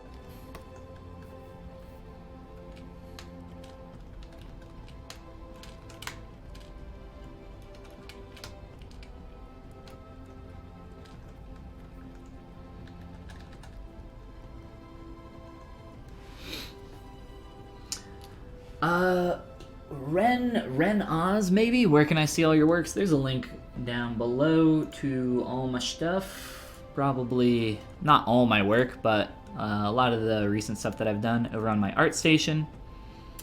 But yeah, definitely not all my work. And then there's also a link to my Gumroad where you can get my base meshes, brushes, materials, etc., etc. Courses, tutorials, all that good stuff. Thanks for the link there, Inkster. Welcome. Got sent a Prusa i3, nice. Doing a stream on each section. Very cool, man. Working on the Z tonight. Very nice. I don't think I've ever printed with a Prusa. machine. I'm not sure if that's the one that you recommended last time. But I think, is the Prusa the one that you compared to an Ultimaker? In terms of quality and build? Not sure if I remember. In terms of FDM quality though, like bang for your buck, Ultimaker, I don't know if they're still like as good as they used to be, but I used to really enjoy Ultimakers. What is that noise? Oh. I think my fan on my computer is hitting a wire or something. It's like clicking. Oh, I should probably check out what that is. I'll check on that later. It's not going anywhere. Alright, we're getting a little wide in the front. Kind of pull in here a little bit. Do some torso noodling.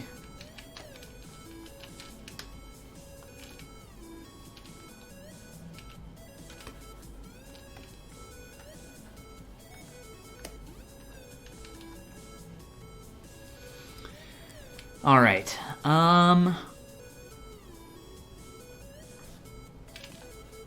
I forgot to blend the ears into the head. Oops. That's my bad. I'm gonna work on the teeth a little bit more before I do that. But next time I Dynamesh this, somebody remind me to attach those ears. It's not like they're going anywhere, but I would have liked to have added those. Renault, thanks for the follow, man.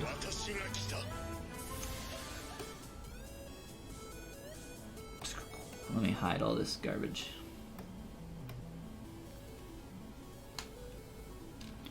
Alright, so what I'm doing for the mouth is essentially just inserting a tube of geometry.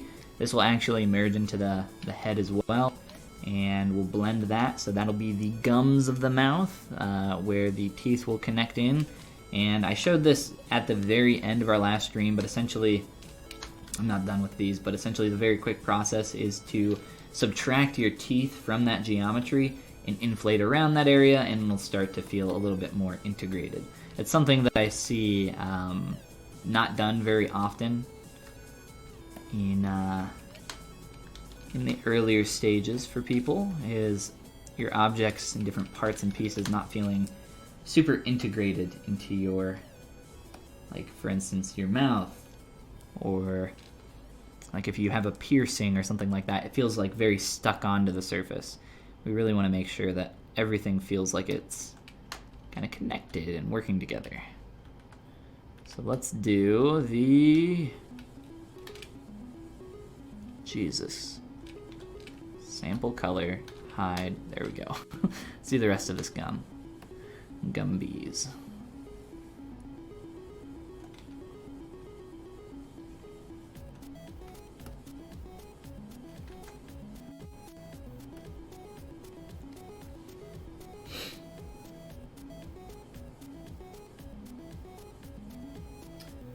Print quality when dialed in is awesome.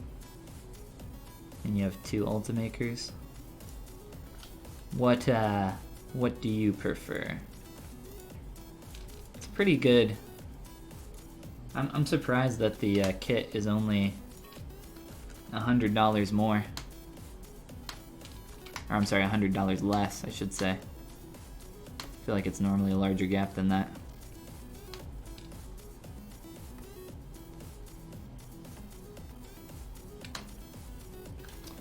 Mirror and weld, and let's start getting this going.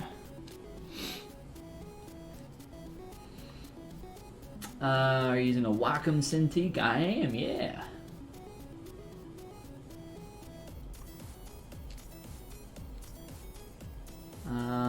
Yes, if anybody's interested in 3D printing, do go check out Hawk 3D. He's got a YouTube channel and a Twitch channel.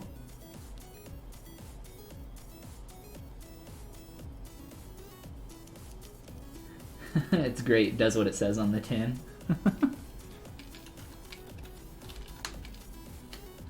10 printers. Really racking up the printer clout there, man.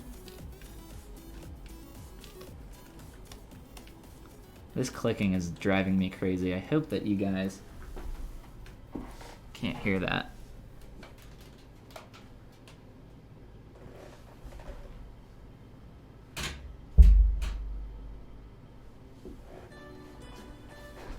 I don't know if that fixed it or not. It did not. The mysterious ticking noise. It's like that old Harry Potter video.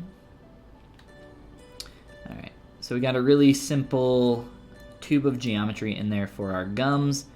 And all we have to do is insert our teeth. I actually created a brush for inserting my teeth, which we looked at making some IMM brushes earlier during our stream today.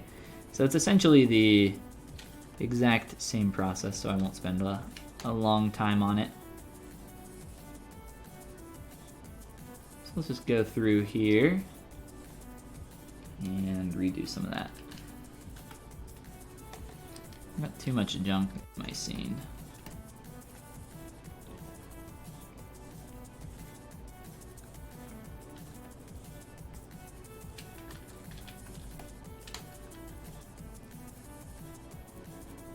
Alright, teeth, teeth, teeth.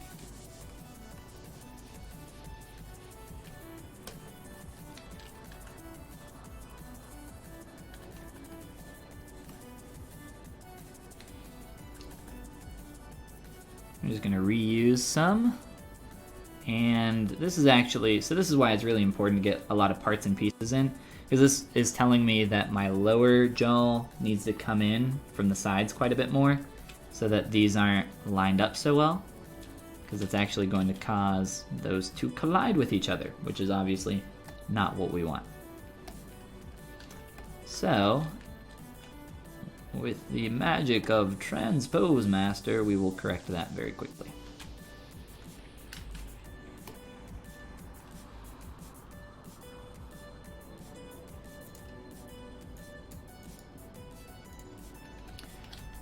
So let's come through here. We want our bottom jaw.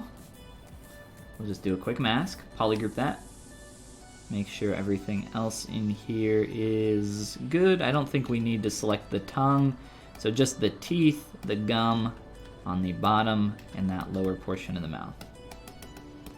Kind of blur that mask a little bit. And then let's just try doing a general kind of squeeze in here a little bit. Let's see. Let's do a large move brush up top. Start pulling in. And then I'll do the opposite for the top portion of our mouth here. Again, the objective here is to make sure that these aren't colliding.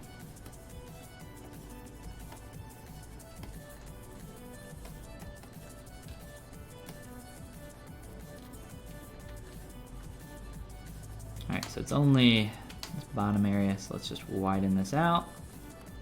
Bring this out a little bit further.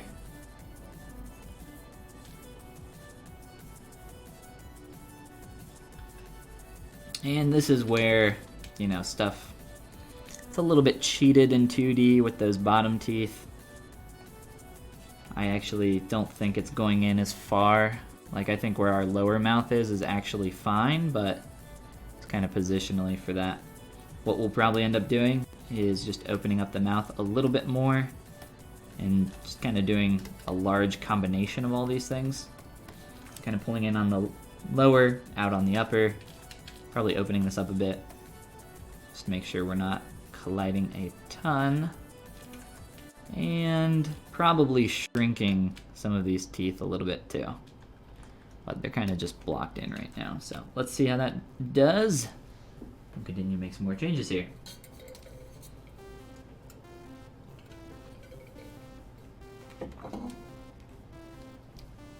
Lunchtime. It's almost lunchtime here as well. It's actually far past lunchtime, but it's almost lunchtime for me. Alright, let's realign these. And we'll catch up on chat in a second.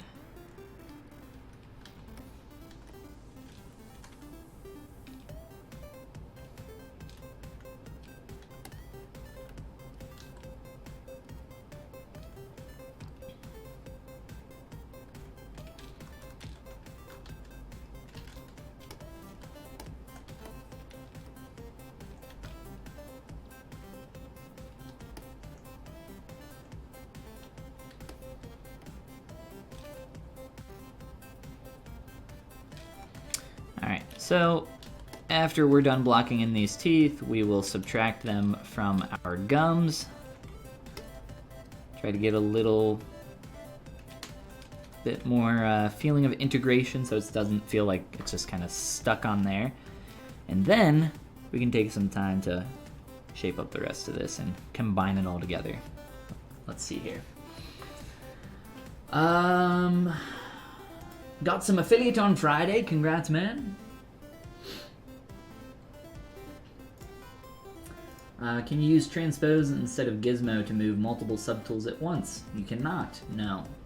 So for the transpose, or sorry, for the 3D gizmo, they're talking about using what is colloquially in the ZBrush community referred to, as the pizza box icon. Essentially, this allows you to select multiple objects at once by using your selection lasso or object. So I'm moving multiple subtools at once. I actually don't want to do this, so I'm going to turn that off. But no, you cannot do that with the transpose line. So if I swap to that, it still has like the kind of barred out selection, but it only moves the one. So you cannot unless you're using the Transpose Master, which is an awesome plugin and it's very simple to use. If with this pizza box icon, you could sculpt on multiple objects at once really easily, and it was more like Transpose Master, I would use it all the time. But I think, in my opinion, Transpose Master is just, easier. All right, let's get these teeth all the way across. So what I'll be doing is just masking and duplicating. So control clicking and dragging. Actually, I'm going to show you guys a cool little trick that you can do with your 3D gizmo that a lot of people don't know about. So here, I'll just grab one of these teeth so that you can see this very quickly. So if you want to duplicate something in ZBrush, of course there's the duplicate button, and that creates a new subtool for your object. Or with your transpose line, you can control click and drag with move activated on that middle object, and you'll create a new one. There's another way you can do it though with the 3D gizmo. You can do the exact same thing. Ooh, wait, hold on. Let me get that gizmo back. Alt click on your surface to get that back. Hold Alt, let me center that on the unmasked geometry. Hold Alt and click on the rotation to fix that. So you can also control click and drag on these to duplicate them. Pretty cool. But did you know that you can control, click and drag on that object, and then let's say right there, I let go of control, and then continue to click and drag. So I've let go of control at this point, and boop, boop, boop, boop. It'll continue to duplicate those at the exact same distance and exact same direction that you're pulling those out. So pretty cool little trick if you're trying to like get a quick little instance of an object across the surface, maybe for some hard surface modeling or whatever. There's a lot of different uses for it, but that's how you do it. Try it out. It's pretty neat. Got a lot of cool things that you can do with it.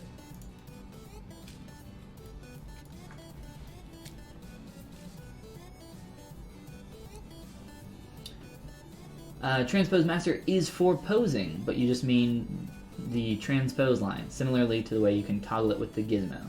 Couldn't find a way, do you know? Yes, just what I showed you there, just the Transpose Master.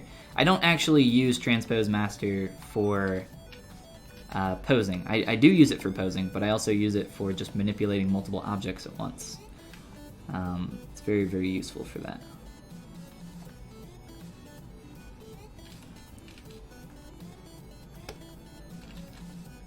Mirror and weld, and try to space these out a little bit more. So we got 2, 4, 6, 2, 4, 5, and we'll fix the placement of these here, but let's just make sure we got the same number. Oh boy.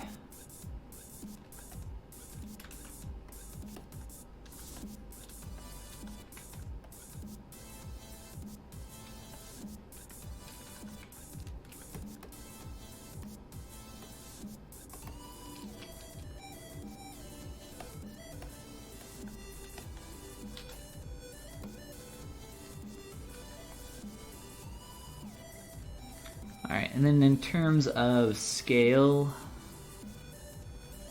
as we rotate back, we'll just get some more variation on these.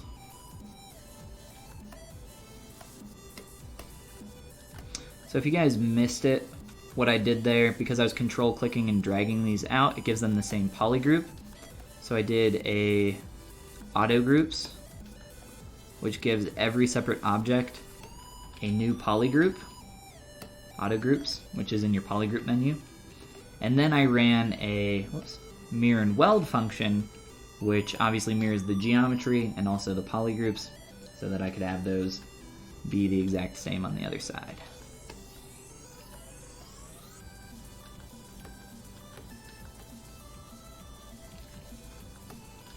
So a little bit of some better positioning there. Very quickly. Beautiful. Perfect teeth. Perfect teeth in seconds. Alright, let's get some more variation on some of these. Widen some of these in the back out a bit more.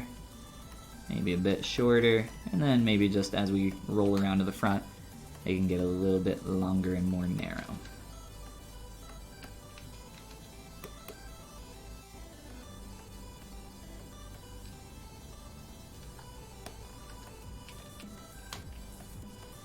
Just some quick variations with my move brush, nothing too crazy.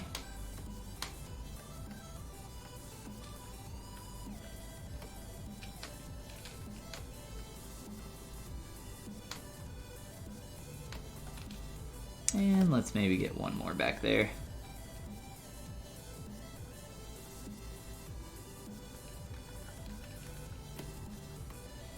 Alright, so now from here, all we want to do, let's organize these a little bit better, get those up there, is, oops, wrong object.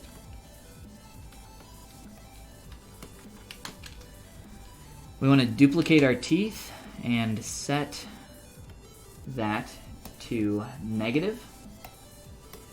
Merge it together with this. Let's turn on Dynamesh first so that this works. So turn on Dynamesh.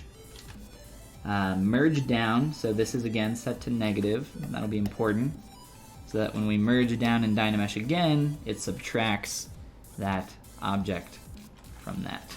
So we get a little bit of a hole there. And some of that's poking through up top, which is fine because it's really easy to close that back up with a move back face masking. And it actually really doesn't matter because this is going to be merged into the head of our pup. So in the end, it doesn't even matter. Yeah, it won't. And then what we can do is do some inflating around our gums.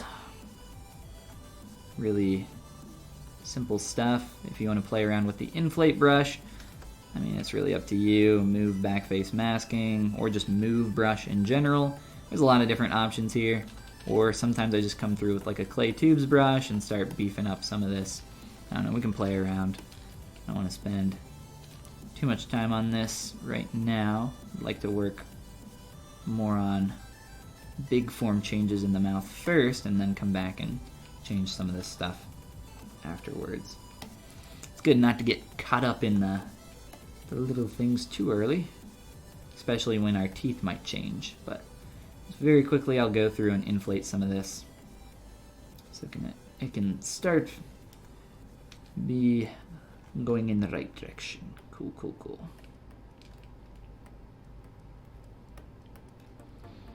Sure.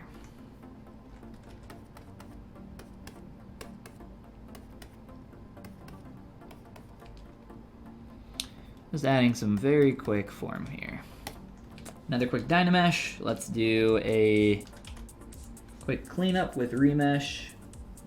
Pretty low poly, 3K should be fine for all those holes, as long as we don't have any holes up here. It's very thin though, so let me just smooth that out real quick. And then let me just run a quick inflate down here. Cool, cool, cool. So very simple. I'll probably slot that up a little bit more because it's hanging down really low. So really that's not going to be seen too well to begin with, which is totally fine. The bottom will though, so we'll do a little bit more variation there. Did I make a brush of this? Yes. But I'm going to correct that later. All right. Let's see here. I think we could go a little bit bigger on the teeth. We'll also slide that up. I think that'll help out a lot.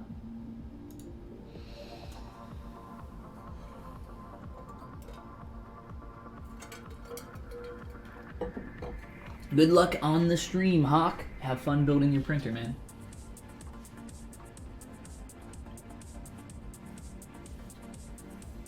Yeah, not with the transpose line. There's so many things in ZBrush that are named transpose, T-pose mesh, transpose master, transpose line. I'm surprised, in all honesty, that this wasn't called the transpose gizmo instead of the 3D gizmo or gizmo 3D. How many things can we name similarly? All of them? Alright, so let's slide our gums up. Again, they won't really be seen too well from the front view, so let's just do one of these. Scoop that up. Scoop our teeth up as well. And then just pull down a little bit here.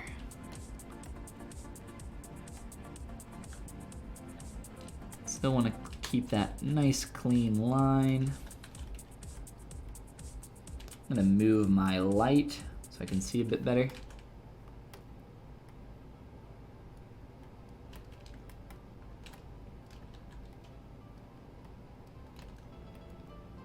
Beautiful. All right.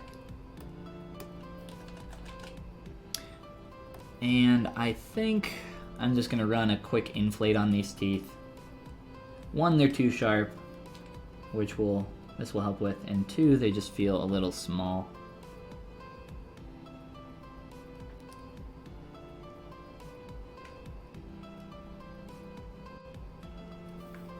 And if anything, I'll work on the gap between these a little bit better.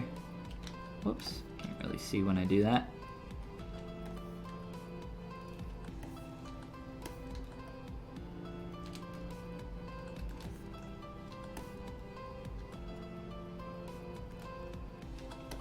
Love looking at these super extreme angles.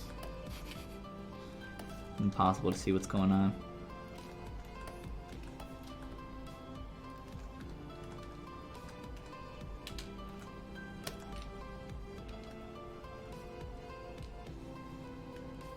Alright, so that's feeling quite a bit better. I want to do the same thing to my bottom teeth. Let's see. I kind of want to get some more form in this tongue while I'm here as well before I forget. Kind of want to square off this edge. Get a little bit of a nicer transition through there. So we're getting a nice hit in the tip of the tongue. So if we can square that off a little bit, I think that would be really nice. And possibly, I might do this with like polypaint or something, but if I can exaggerate that, just so that the shadow starts to create that form. I think that's a little nice. And then there's also like a dip in here in the tongue as well that I'm seeing. So I think all of these things in combination will help out quite a bit.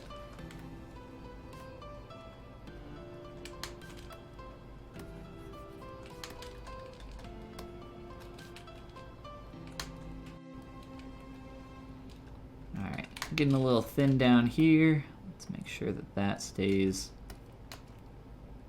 Ooh, don't know what happened there. Let's fill that in.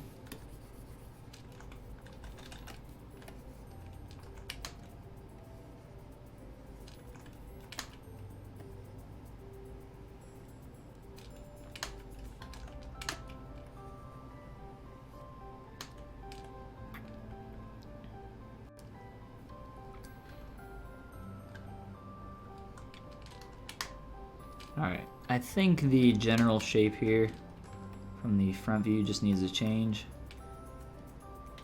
Needs to be squared off a bit more. And this will also affect how we can space out these teeth a little bit better on the bottom as well. We did these bottom teeth towards the end of our last stream and we didn't really get too far on them. It's kind of a quick little thing. We've gotten a little bit further on the top teeth, so we'll try to get those bottom at about the same level.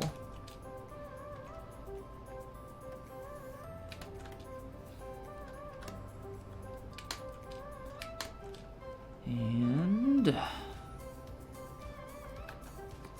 stupid lazy mouse. Always doing that. Alright, so that's nice and tight, but obviously way too tight. So now that I have that, we can really just soften that edge. Maybe not that much. Something like that.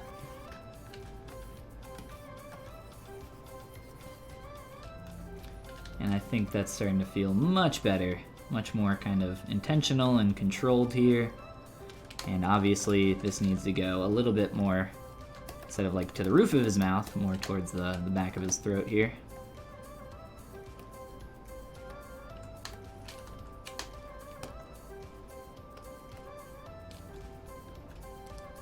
Much better.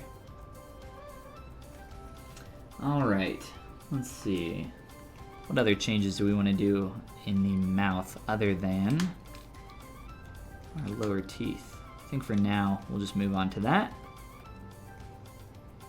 And then we can probably merge our gums into our face, as well as the ears, which will be very important.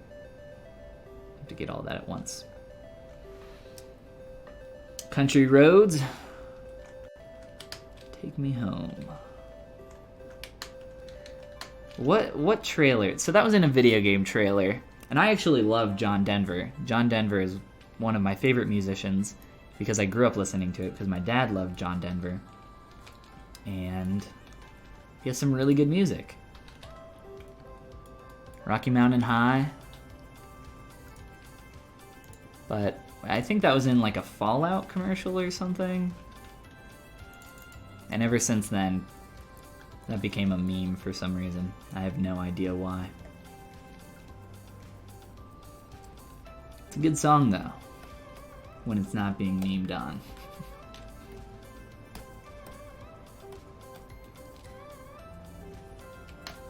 Alright, so for these bottom teeth, I guess let's try to get them more similar to the top. So let's just start by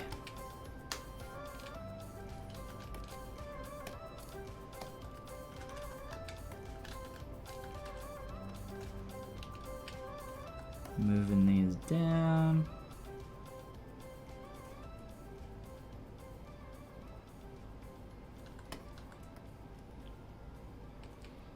And I'll have to redo that bottom gum section, which is fine. It's not very hard to do.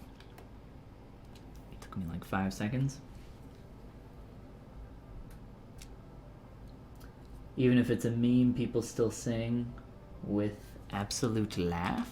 I'm not sure what you mean. People sing with absolute laugh. Alright, so I'm gonna inflate these like I did with the top teeth. Just for comparison, let's turn these on so that we can see what those look like.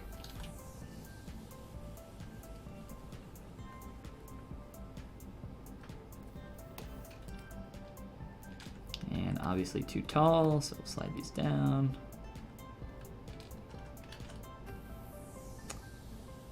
And I guess we'll move these a little closer together. Can fit more in the mouth that way.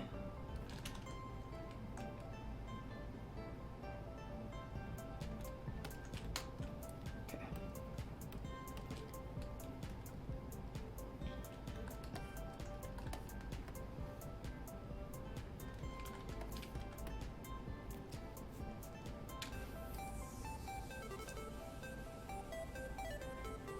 I see you have the same disease I do. Window light ondophagia.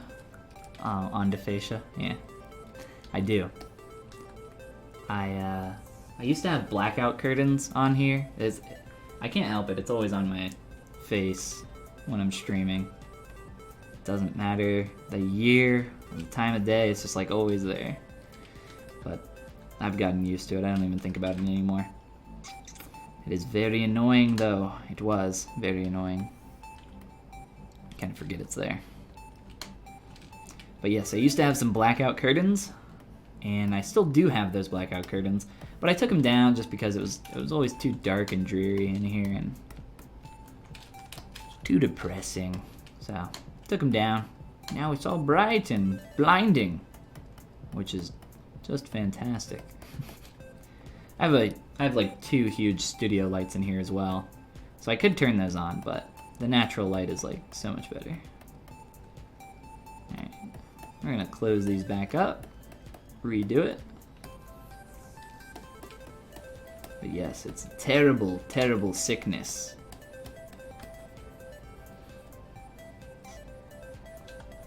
It's a sickness that you don't want to get down with.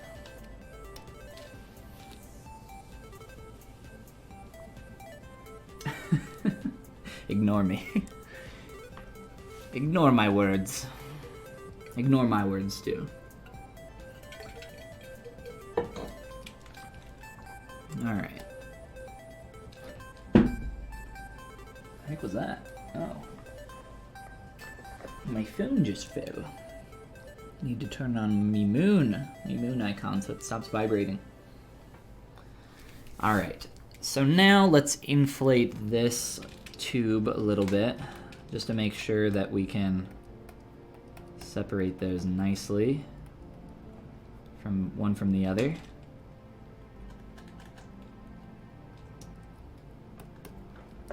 And up top, like I said, it wasn't really worth doing this because the same thing ended up happening. So I'll redo this as well, since we, moved everything. It's not like it's hard to subtract geometry from each other. Ooh, we're still getting a little collision back there. Let's see, instead of moving the mouth more, I'm gonna try to just, okay, do that. I'm gonna try to just change the angle of a few of these.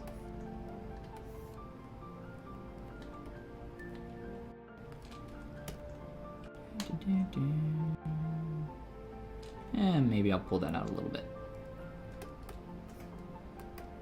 Alright, let's subtract our teeth from our gums and start polishing. Thinking about secondary forms.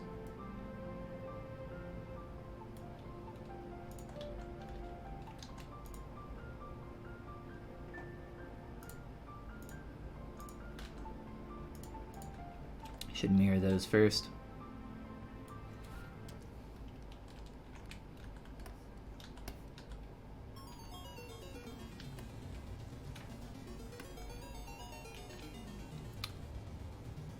Alright. Duplicate our teeth, set them to subtractive, grab this tube of geo, and do a quick subtract. Beautiful.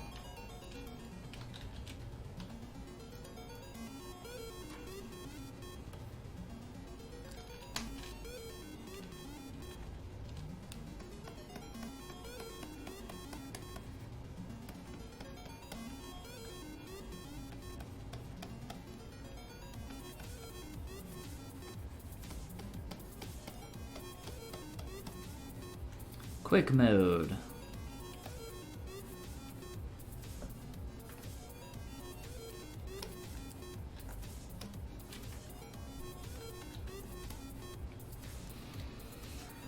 Some quick, more inflation and integration there.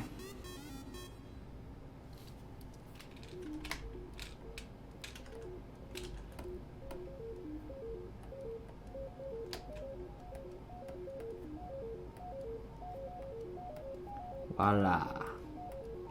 Easy peasy lemon squeezy. Do the same thing up top. Oop. Assign that color. Inflate. I don't really want to inflate this the other direction, more so just this way. Because the more I inflate that down, the more it like pokes out from the inside of the mouth. More so just a little bit more wide. Sure. Looks good to me.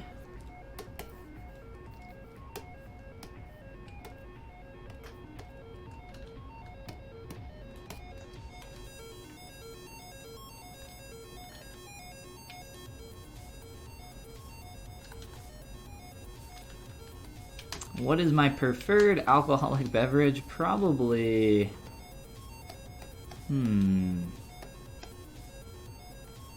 There's some bourbons that I really like. I really like Woodford Reserve Bourbon. And I really like just a rum and coke.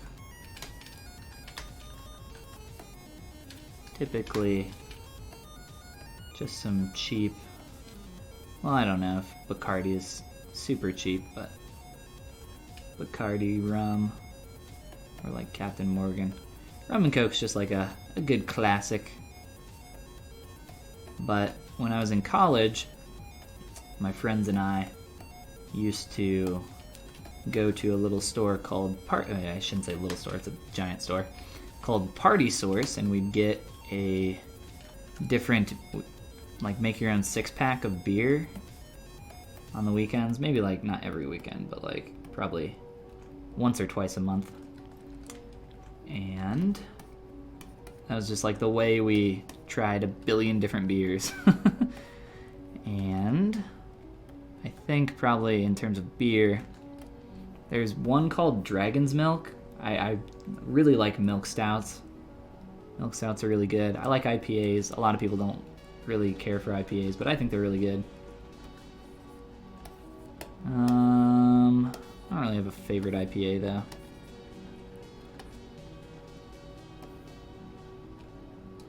But yes, Dragon's Milk Milk Stout. There's also one called like Goblin something? I don't know. I can't remember. But yes, there's actually... So there's this really crappy beer brand called Curious Traveler that all their beer kind of tastes the same, but they have this one beer that's called Winter Shandy or something like that. That was like one of my favorite beers for a long time, but I don't think they make it anymore. It's only available during the Christmas season, and I haven't seen it for a couple of years. So I'm guessing that they stopped making it because nobody bought it.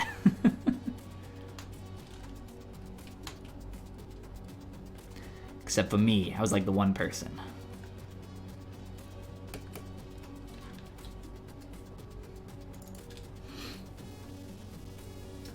Lagunitas for your IPA. I'm not sure if I've had that one.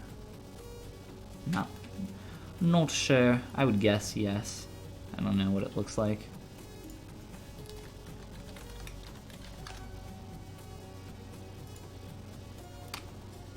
I have, yes. I didn't recognize the dog, but I recognize this. I haven't had their Pilsner either. Pilsners are pee good, but I prefer an IPA.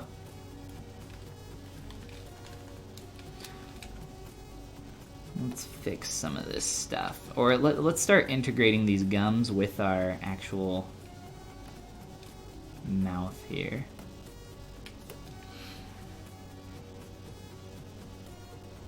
They still make the Winter Shandy. Ah, you had it recently. Well, where the heck? I can never find it. And the only place I used to be able to find it was at this one Party Source, which is pretty far from where I live now. Can never find it in the liquor stores around here. Alright, let's turn all that back off. And let's start to integrate our gums into our mouth as well as our ears. So we'll be combining a bunch of meshes now. So to do that, we'll just be doing some quick Dynameshes. So ears, check. Gums, check. Let's open, or not open, but pull out this mouth a little bit more so the gums aren't being so stupid.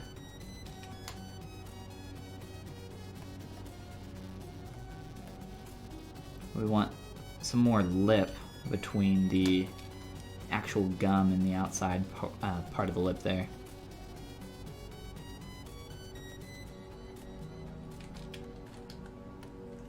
I had a polygroup for this at one point. I don't know what happened to it.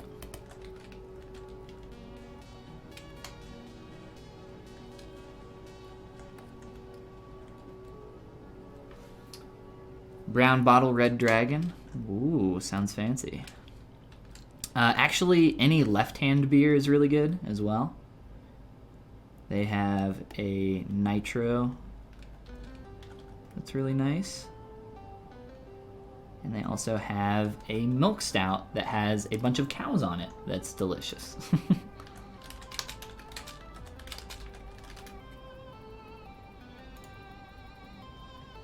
Yeah, so there's their nitro, and then there's their milk stout with a bunch of cows and hands. I guess it's just the left hand thing. But yes, this is a pretty good beer. It's one of my other favorite milk stouts.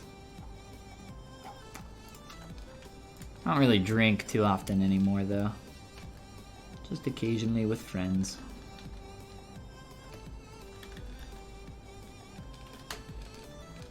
What else? What else we got? What should I try? We'll do a brewski and chill session on stream sometime, and I can try all the bevs that you guys recommend. I'll find a Party Source-esque store where I can go and make my own six-pack kind of deal. What do we got? Let's make a list. Oh my god, that is terrifying. Alright, let's clean that up. Oof. So we want more of a separation between the lip. Right through here. Alright, so what did we have? Some bourbon. I'm always down for bourbon. I live in Kentucky after all. Brown bottle, red dragon. Alright, we'll add that to the list. Here, you know, it's probably easier for me to just copy paste these into a notepad instead of writing them all down.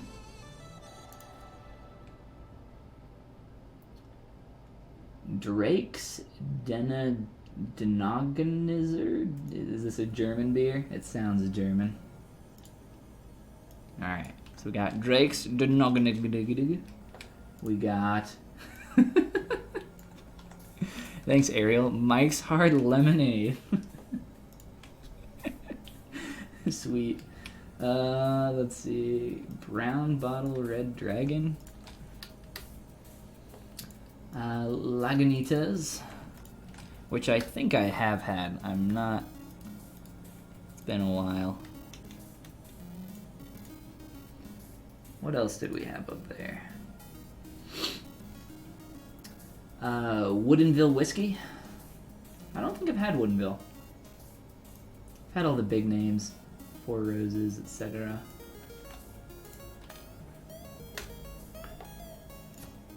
Buffalo Trace is pretty good. I have had Buffalo Trace, Bill. Let's see. Madonna Orange Surprise. I don't know what this is, but we're gonna put it down. Okay, I have a beer. If we do a stream where I try all these different bevs, then everybody watching has to go out and buy a beer that I tell you to buy. Takes your noggin off. Oh god. Grand Marnier.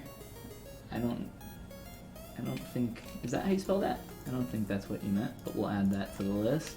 Marnier? Is that right? Guinness? I have had Guinness, yes. Bring it on. Alright, guys. The beer that you have to try... I'll give you one good beer that you have to try, and one absolutely awful beer that you have to try. Alright, these are the beers that you have to go try. The good beer is called Dragon's Milk. Okay? You should be able to find this beer pretty easily. It's in pretty much any liquor store. It's fairly expensive though, so if you can find a single bottle, I would recommend getting that. They also have a bourbon barrel version. I think just try the standard milk stout. This is the bourbon barrel one. You don't want this one. You want... There's a normal one. I don't know. I don't see a picture of it. Alright, I think the black label is the original one, and the orange one is the other one. Okay, so I probably won't even be able to find a picture of this beer. So that's the good beer you have to try. The terrible beer that you have to try is called Sweaty Betty. And it is the most disgusting thing I have ever drank in my entire life. It tastes like Betty Sweat. That's the only way I can describe it. It is absolutely disgusting. It is... Oof, it's a lot. Alright, so that's your homework, guys. I'll try all these drinks, but you have to try Dragon's Milk and Sweaty Betty. That's your homework. I got my Bev list. That's what you guys have to try. Oh my god, it's so bad. It's so terrible. If you ever see it, I don't know if you'll ever see it or if it's hard to find. I've only seen it in like really huge liquor stores, but like, oh my god, it is so bad. The way I ended up trying it, I would never buy this for myself. We were doing one of those make your own 6-pack things, and I tried, my friend and I bought a beer for each other. So I bought him like a normal looking beer. I think I bought him, it's called like Ace Ale or something like that, and it has an ace playing card on it. And so I give him that, and then he just smiles and slides me this atrocity, Sweaty Betty. I could not take more than like 2 or 3 sips. It was painful, to say the least. Ugh. Just thinking about it brings back painful memories. And I want you to experience the pain and pleasure of both of these beers. But yeah, the Dragon's Milk more than makes up for the terribleness of the other beer. I don't know who's buying Sweaty Betty. It's got to be like one person that's like, it's my favorite beer. I buy 1 billion a year. I make up for all their sales. Like, it's just one person. It's Betty. There's one Betty out there that's like, this has my name on it. It's terrible, but I have to buy it simply because it has my name on it.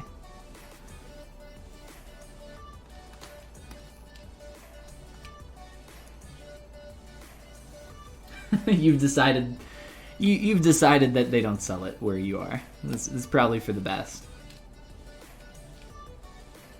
He'll order some Dragon's Milk though. It's really good.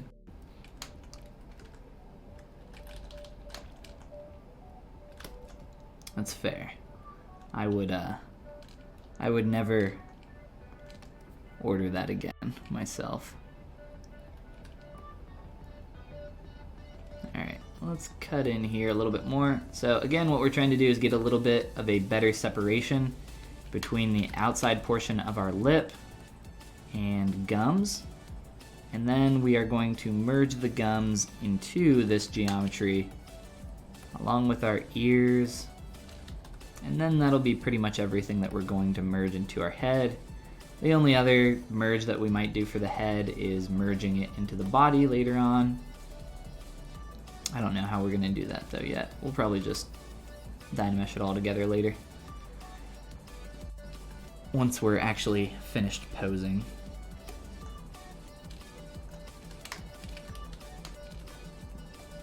But yeah, Sweaty Betty is not something that I would wish upon my worst enemies, but I just want you to try it so you can have the experience. Look, I'm telling you guys about it because I care. All right.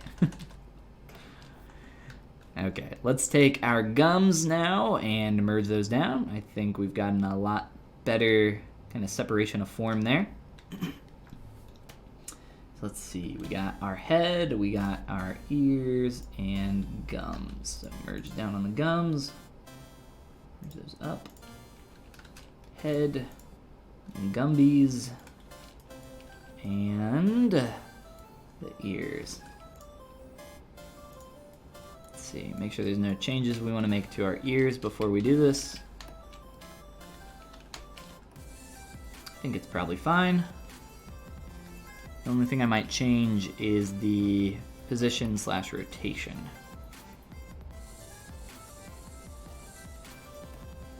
This one is actually, I don't know if I want to do the asymmetry of this now. Whoops. So we'll probably wait on the asym. Probably change the angle a little bit later. All right, let's go ahead and do this. Merge together.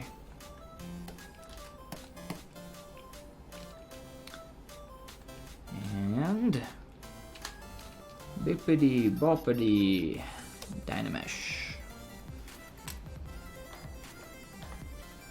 You've decided that they don't sell it in California as well? Listen to you people, lacking the adventuring spirit. My favorite food and drink in the entire world, I would say, is always trying something new, whether it's bad or good. I don't know, I think it's fun. Fun to branch out, try new things. I think from the profile this is gonna get a little bit more short, but let's remesh before we try to do that. If we do it now, it'll be way too hard to manipulate. All right, let's get into our mouth cavity and start working on blending some of our gumbies in here. Oh boy. I didn't exactly sell it. The objective was not to sell it real well, because I don't want to be like, yeah, try this amazing beer, and then it's like the worst thing you've ever had in your entire life. Look, I'd lose all credibility on my beer recommendation skills.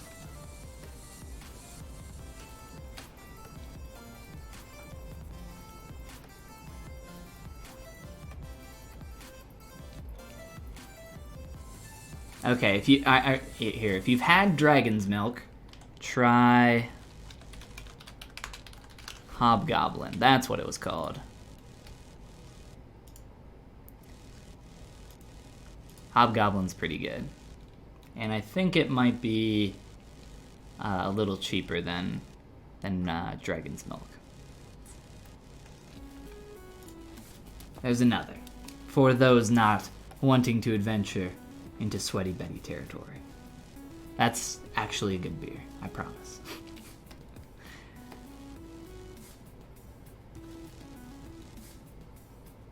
Alright.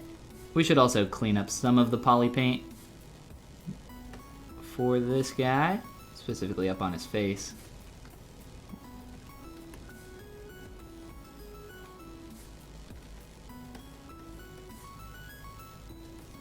And for this stuff, I'll just kind of fill in most of this. Just because I don't want this to have additional polygons in the mouth that really aren't necessary. It's just not needed. Cause more problems than anything else. Oh my god, that's awesome.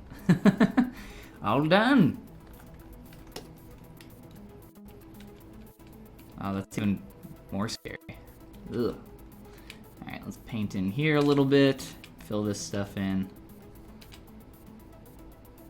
Whoop.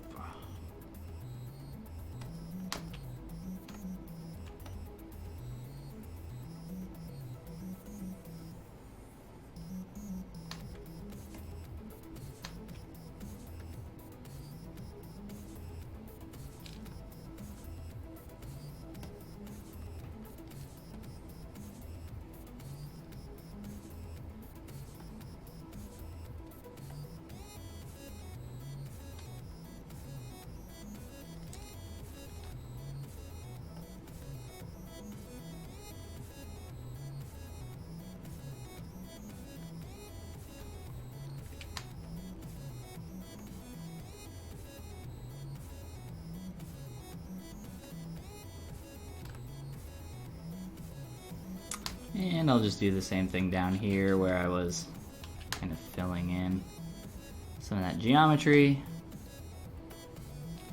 And just fill in some of this color in here. So this is all blocked out. Beautiful.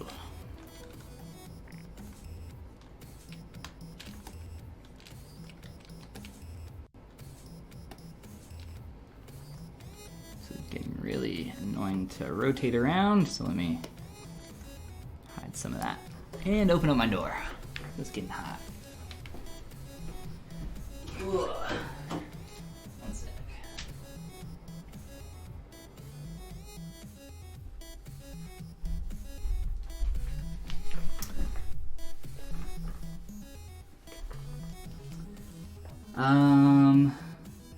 He's selling us on the experience. It's like eating the Harry Potter Birdie Bots jelly beans. It tastes like vomit. Yeah, those are pretty gross. I have had those before. Not that brand, but yeah, those are super disgusting. It was like one of the things where it has like one that's a nice flavor, so it's like it's either lemon or vomit. It's like, okay, great. Yeah, it's pretty gross. It's all about the experience though, guys. Come on, try it out. You were amazed by how much it actually tasted like vomit. At least, you know, the packaging was true. If any of you have ever seen a show called Nathan For You, it's this like Comedy Central show. It's super, super funny. It's like the funniest show I've ever seen. But there's one where, so he helps out small businesses, and there's one where he, to like make a publicity stunt for this frozen yogurt shop, he creates a poop flavored ice cream, and it tastes exactly like poop is what everybody says, which is disgusting. And it also looks like poop because, you know, it's frozen yogurt, so that probably doesn't help. It is a very funny show though. But yeah, that is an experience that I would probably pass on. For sure.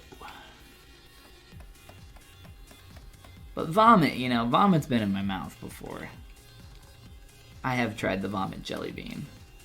It wasn't a good experience. But I think I would probably rather have the Sweaty Betty beer than the vomit jelly bean or poo ice cream. So it's not that bad, guys. Come on. Alright, let's clean up this connection. So we're really trying to get a little bit more like that taper up there, that curve. Getting a pretty awkward transition there, so I just want to blend this a little bit so that when I remesh it, it will transition a little bit nicer. So let's do that next. And let's just kind of reassess what we got going on here. Proportionally, we're much closer. I do think that we could probably shrink the height of the eyes a little bit and maybe pull in on that outside corner. I think that'll help out a little bit with that shape language through there. Other than that, we should probably get in some of the additional form in the head, like nostrils and such. Let's see.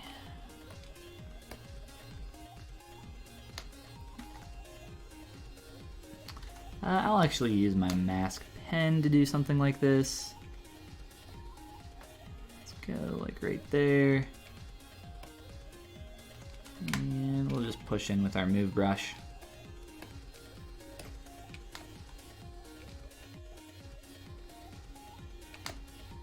And I'll just kind of carve out this way a little bit. And then we'll inflate around that shape some.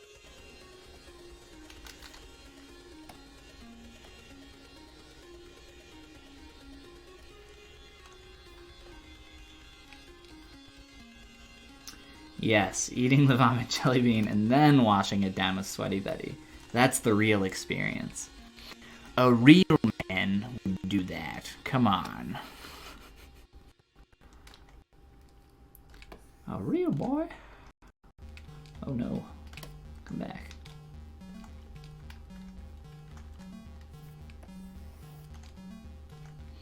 Alright, let's work on this nostril a little bit.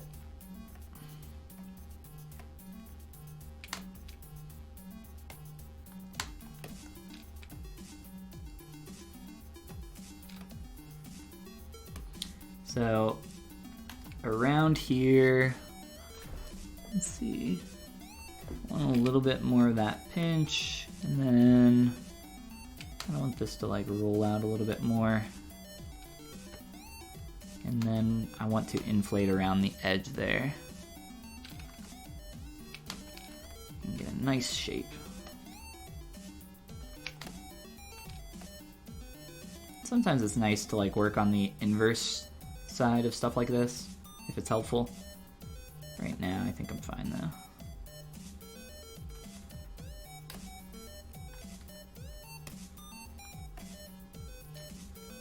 Maybe do this a little bit.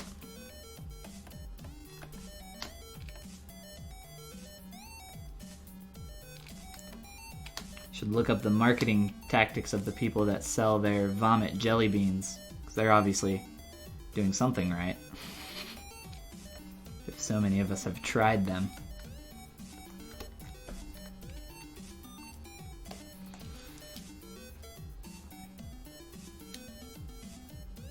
Pinocchio's the next sculpt? Could be.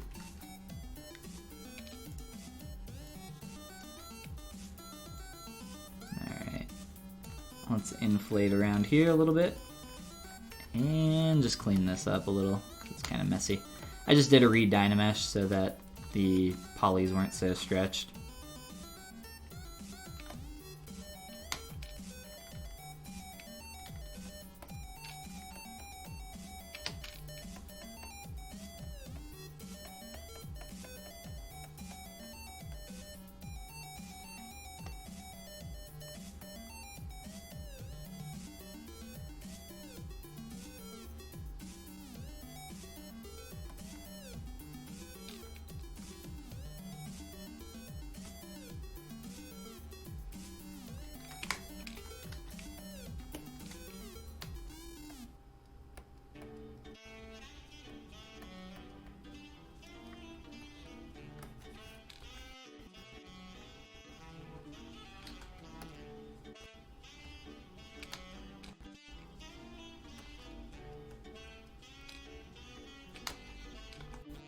We need some lower res polys to work with. So let's remesh our head. Shouldn't take too long. I'm gonna up the resolution as well since we got some more form on here, like our ears and our gumbies and everything else. So ZRemesh 5K, and we'll do a quick projection. The best salesmen in the world sell vomit jelly beans. Yeah, so there's the Harry Potter ones, but I've had ones that weren't. It's like the ones where it's like a mystery. I guess that's like the game element of it. You probably couldn't just sell a box of vomit jelly beans. Love to see Folly do his own original cute pinup style girl like people have been doing. I don't know who people is, but optimize it for 3D printing, give the files out, and let people print and paint them so you can see what people do with it. It's not a bad idea. Could be fun. Not against pinups. Wow, that is nice geo. Let's try projecting that. Oh, that's beautiful. Thank you. Alright, that might be as good as we can get there for short term. Really, I wanted to like pinch that in, but we'll see. Let's get like 1 or 2 more projections out of this. Oh god. Let's see. Nice idea, yeah.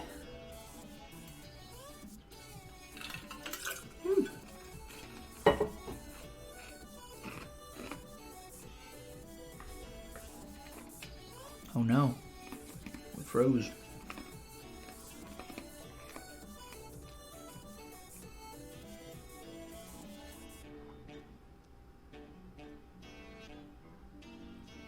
Sweet. Well, that's the last projection we're doing for sure.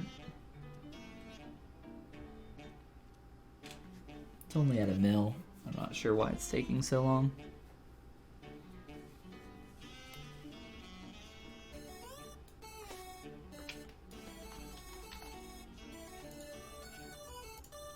Alright, so let's just go through and fix as much as we can. Go away, go away. Alright, mainly, the major thing I want to do here is fix that transition up here for the ears. We'll look at the nose in just a moment.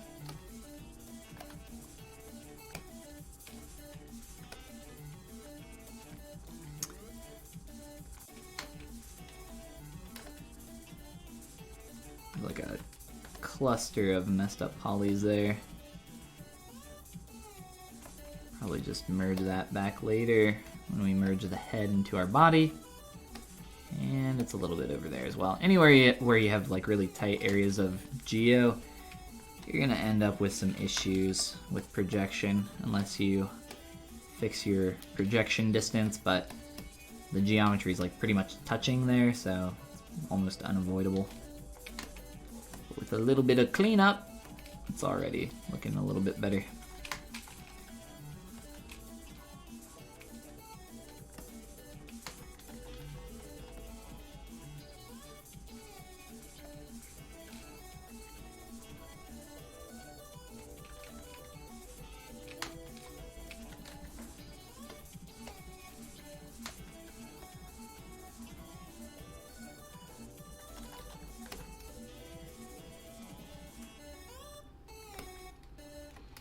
And let's just make sure that this transition isn't such a sharp cut like it is right now. And we could even do like an ear cavity if we wanted to, but I don't know, let's see.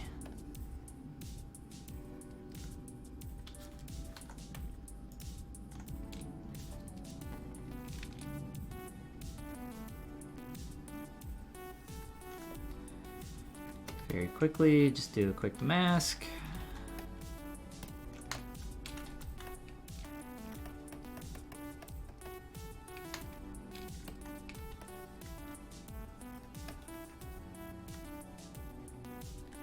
I want my, normally I keep the smooth off, or the polypaint smooth off for my smooth brush, but I think right now I'll actually use it.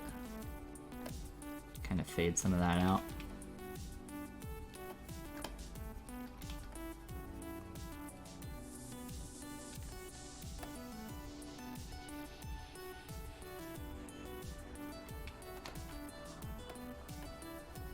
Poly painting on lower subdivision levels typically causes a bunch of issues though, so I'll have to correct that as well. Normally it's just problems with the material, which is pretty easy to fix. But we actually have some like speckling going on. It's kind of hard to see. Oh god. You might be able to see if I zoom in a little bit here. So there's this kind of speckling of the projected paint going on. It's caused by projecting poly paint from one mesh to another. It typically won't get the exact color everywhere, so you end up with this kind of speckled effect. And a lot of the time, I just leave it. We'll probably end up cleaning it up a little bit later though. It's not super noticeable. And actually sometimes it blends your color, breaks up your color a little bit better. Not blend, break up is what I meant to say.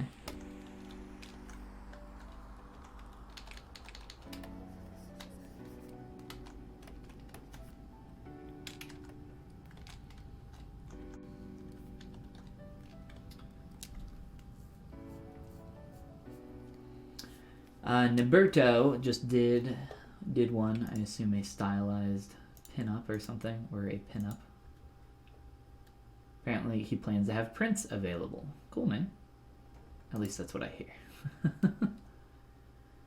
Nilberto. Do I know Nilberto? I do not. I do not know this Nilberto. But I do remember seeing the sculpt of Johannes Helgeson's character, which is what you linked to there.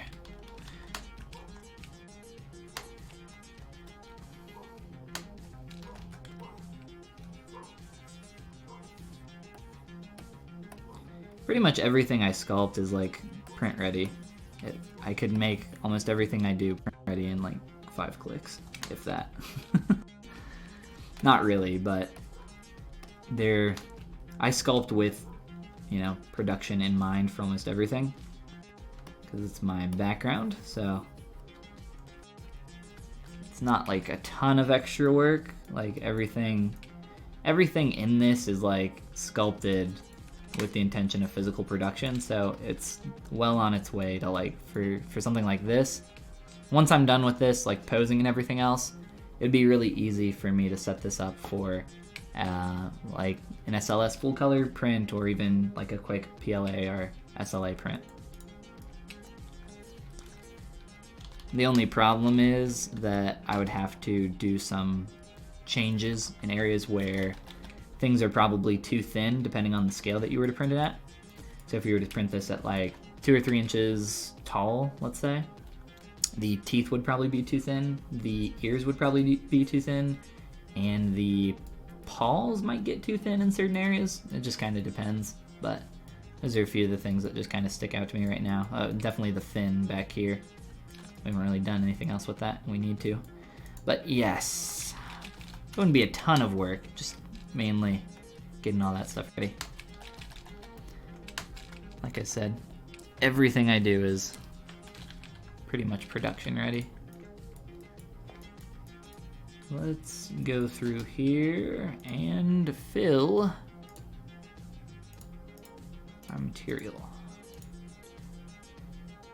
because I know that the material on my face is screwed up. And let's fix this eye.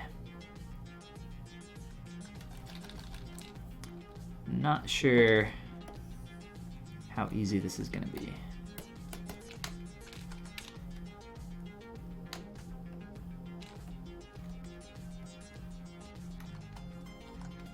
Here, instead of doing this, let's head into Transpose Master.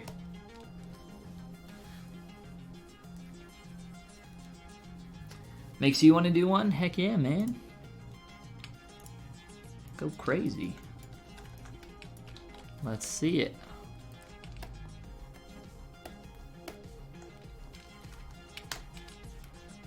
I love me some production ready stuff. Alright, so I'm just kind of nudging this stuff around. His eye is pretty misshapen already, so I'm not like worried about messing up the shape of his eye.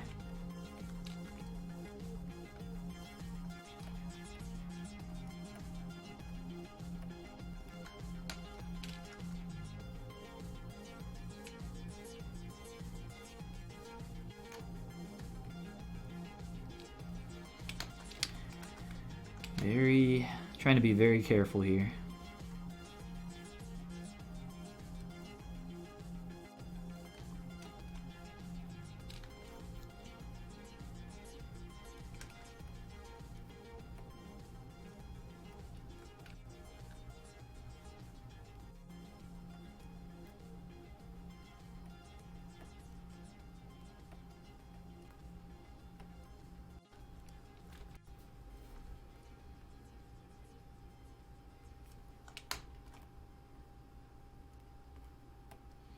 Problem is I can't see where my crease is.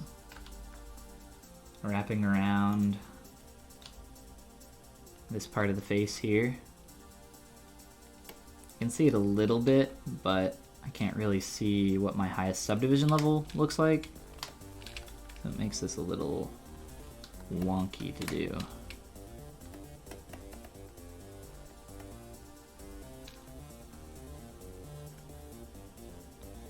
Look at these really extreme angles.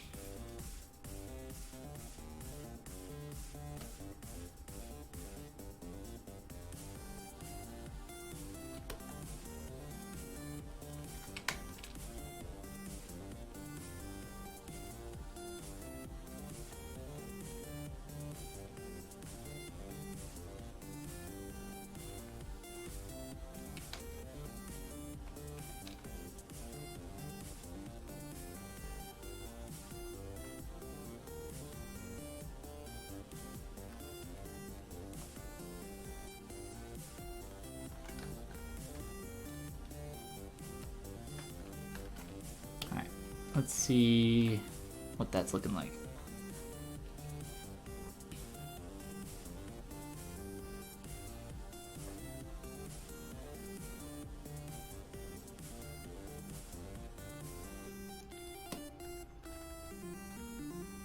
Alright, that feels a bit closer to me. I don't know, I feel like we're just losing some of the roundness in this bottom corner.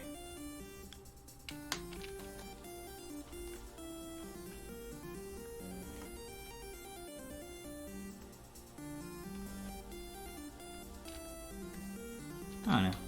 That's not terrible. We can come back to it later. There's always more time. Let's take another pass here at some other stuff. Actually, how are we doing on time? We're actually getting up there. I need to work on a couple other things before my next stream tonight. I'm actually streaming tonight on the Pixelogic channel at 6 p.m. EST. Oh, and there's our material. Freak out. Alright, so I actually think that's probably going to be a good stopping point for us today. Quick little fill in there. Alright, cool. Thank you, NI42 for the follow there. Appreciate it, man.